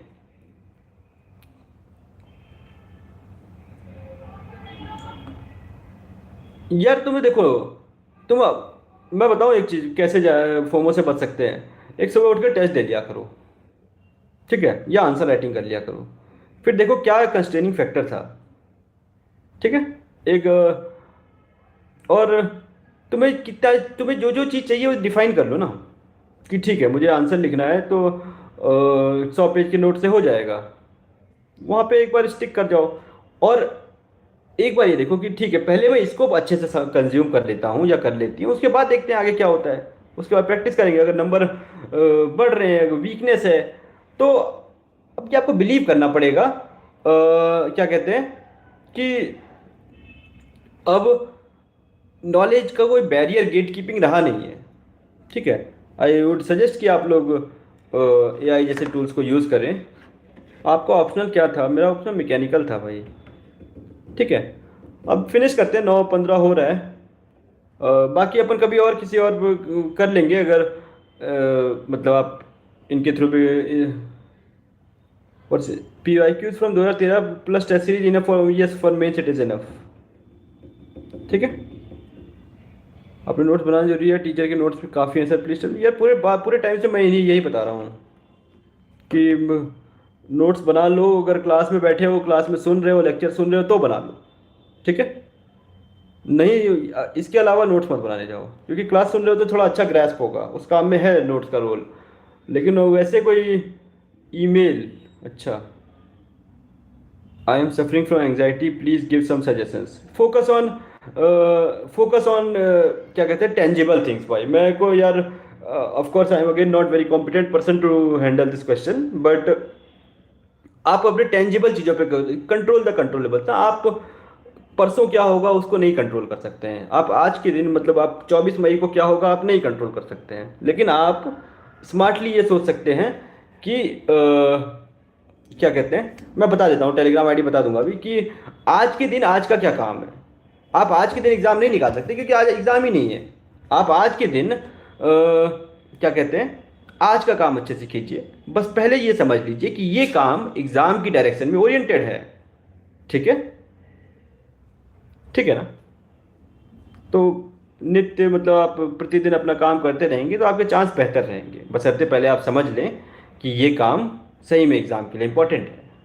ठीक है, मेरा टेलीग्राम आईडी है Rahul, RAHUL, Shekhar, SHEKHAR, RAHUL, SHEKHAR_75। What is suggestion for aspirants who don't go to coaching but do self study? देखिए, मैं वो बताया था कि सेल्फ स्टडी में जो स्टैंडर्ड टेक्स्ट बुक का रोल है वही कोचिंग का रोल है। ठीक है, तो आप स्टैंडर्ड टेक्स्ट बुक को आप पहले पढ़िए, समझिए, पहले उसको सहूलियत से समझ लीजिए। ठीक है, कोई जरूरत नहीं पहली बार में नोट्स बनाने का, आप सब कुछ को नोट्स में लिख लीजिएगा। ठीक है, क्योंकि आपको पहली बार में सब कुछ इंपॉर्टेंट लगेगा, तो वो नोट्स भी बहुत बड़े हो गए जिसको भी आप कभी दोबारा नहीं पढ़ने वाले हैं, और उसको बनाने में जो अनंत टाइम गया वो भी गया। ठीक है, तो आप स्टैंडर्ड टेक्स्ट बुक पढ़ लीजिए, या फिर अगर यूट्यूब पे कहीं अच्छा पढ़ाया हुआ है ना, तो वहाँ से भी पढ़ सकते हैं। ठीक है, पहला स्टेप, मतलब कहीं से भी कीजिए, पहला स्टेप है कॉन्सेप्चुअल क्लैरिटी लाना। ठीक है, if you skip that other steps will be tougher for you. ठीक है ना? अगर क्लियर कर लूँगा तो मेंस इजी हो जाएगा क्या? Because for me mains is main headache. ये कैसे बता सकता हूँ? तो मुझे नहीं पता ना तुम्हारा ऑप्शन कितना प्रिपेयर्ड है, कितना कितना आंसर राइटिंग किया है तुमने ना। बट ये है कि मेंस में ही आपके टेस्ट हो सकता है।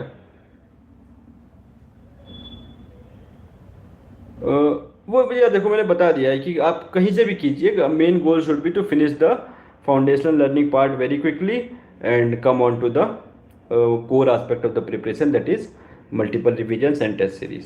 बोरिंग काम, डेली का बोरिंग काम करना है ना, जैसे, हाँ। ठीक है, थैंक यू सूरज। ठीक है यार, let us finish this now and we can connect some time through other mediums और through the same platform if you people want.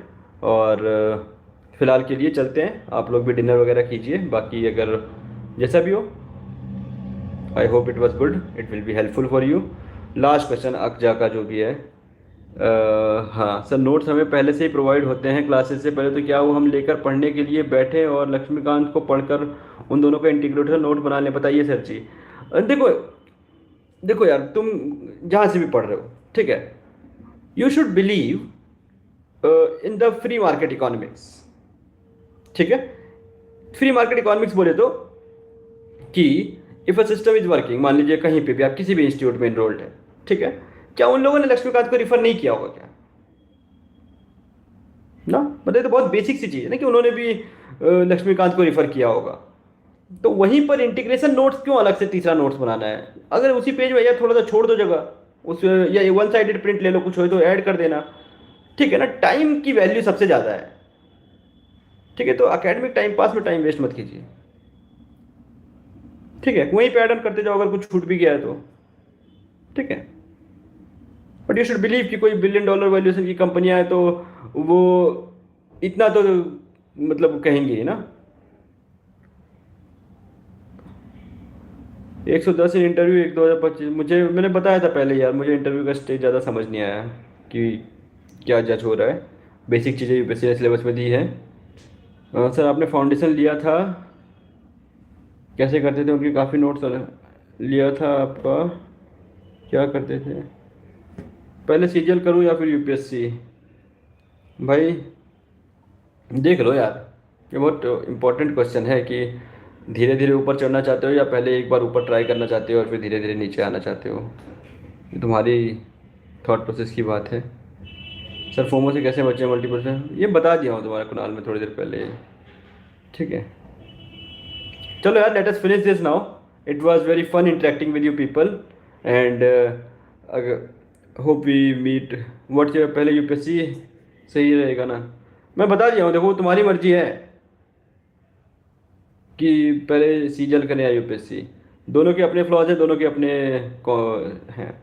ठीक है, क्योंकि सीजल में भी बहुत बड़ा ब्रैकेट के लिए मार्क्स खुलता नहीं है, कंपटीशन वहाँ भी बहुत टफ है।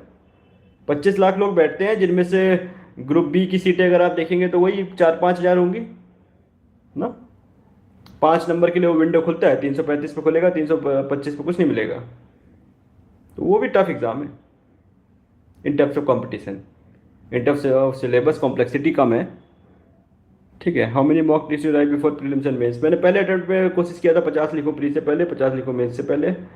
तो प्री में मैं 45 से 48 लिख पाया था, मेंस में 50 पार कर दिया था।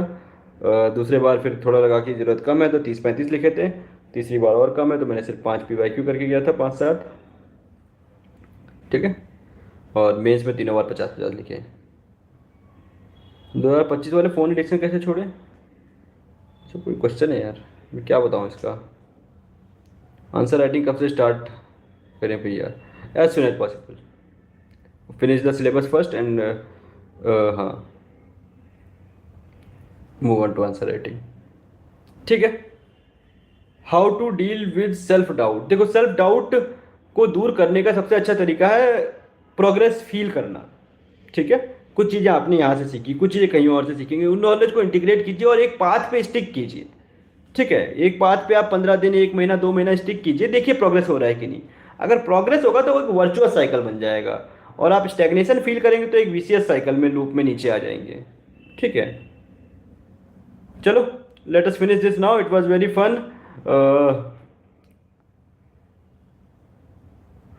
Forum Vision Next I S only, Next I S my city. ये फुल टेस्ट तो ऑनलाइन मिल जाता है, क्वेश्चंस का पता नहीं यार, सबके क्वेश्चंस तो ऑलमोस्ट सेम ही होते हैं। मेंटरशिप जहाँ अच्छी मिले वहाँ लेना चाहिए। ठीक है,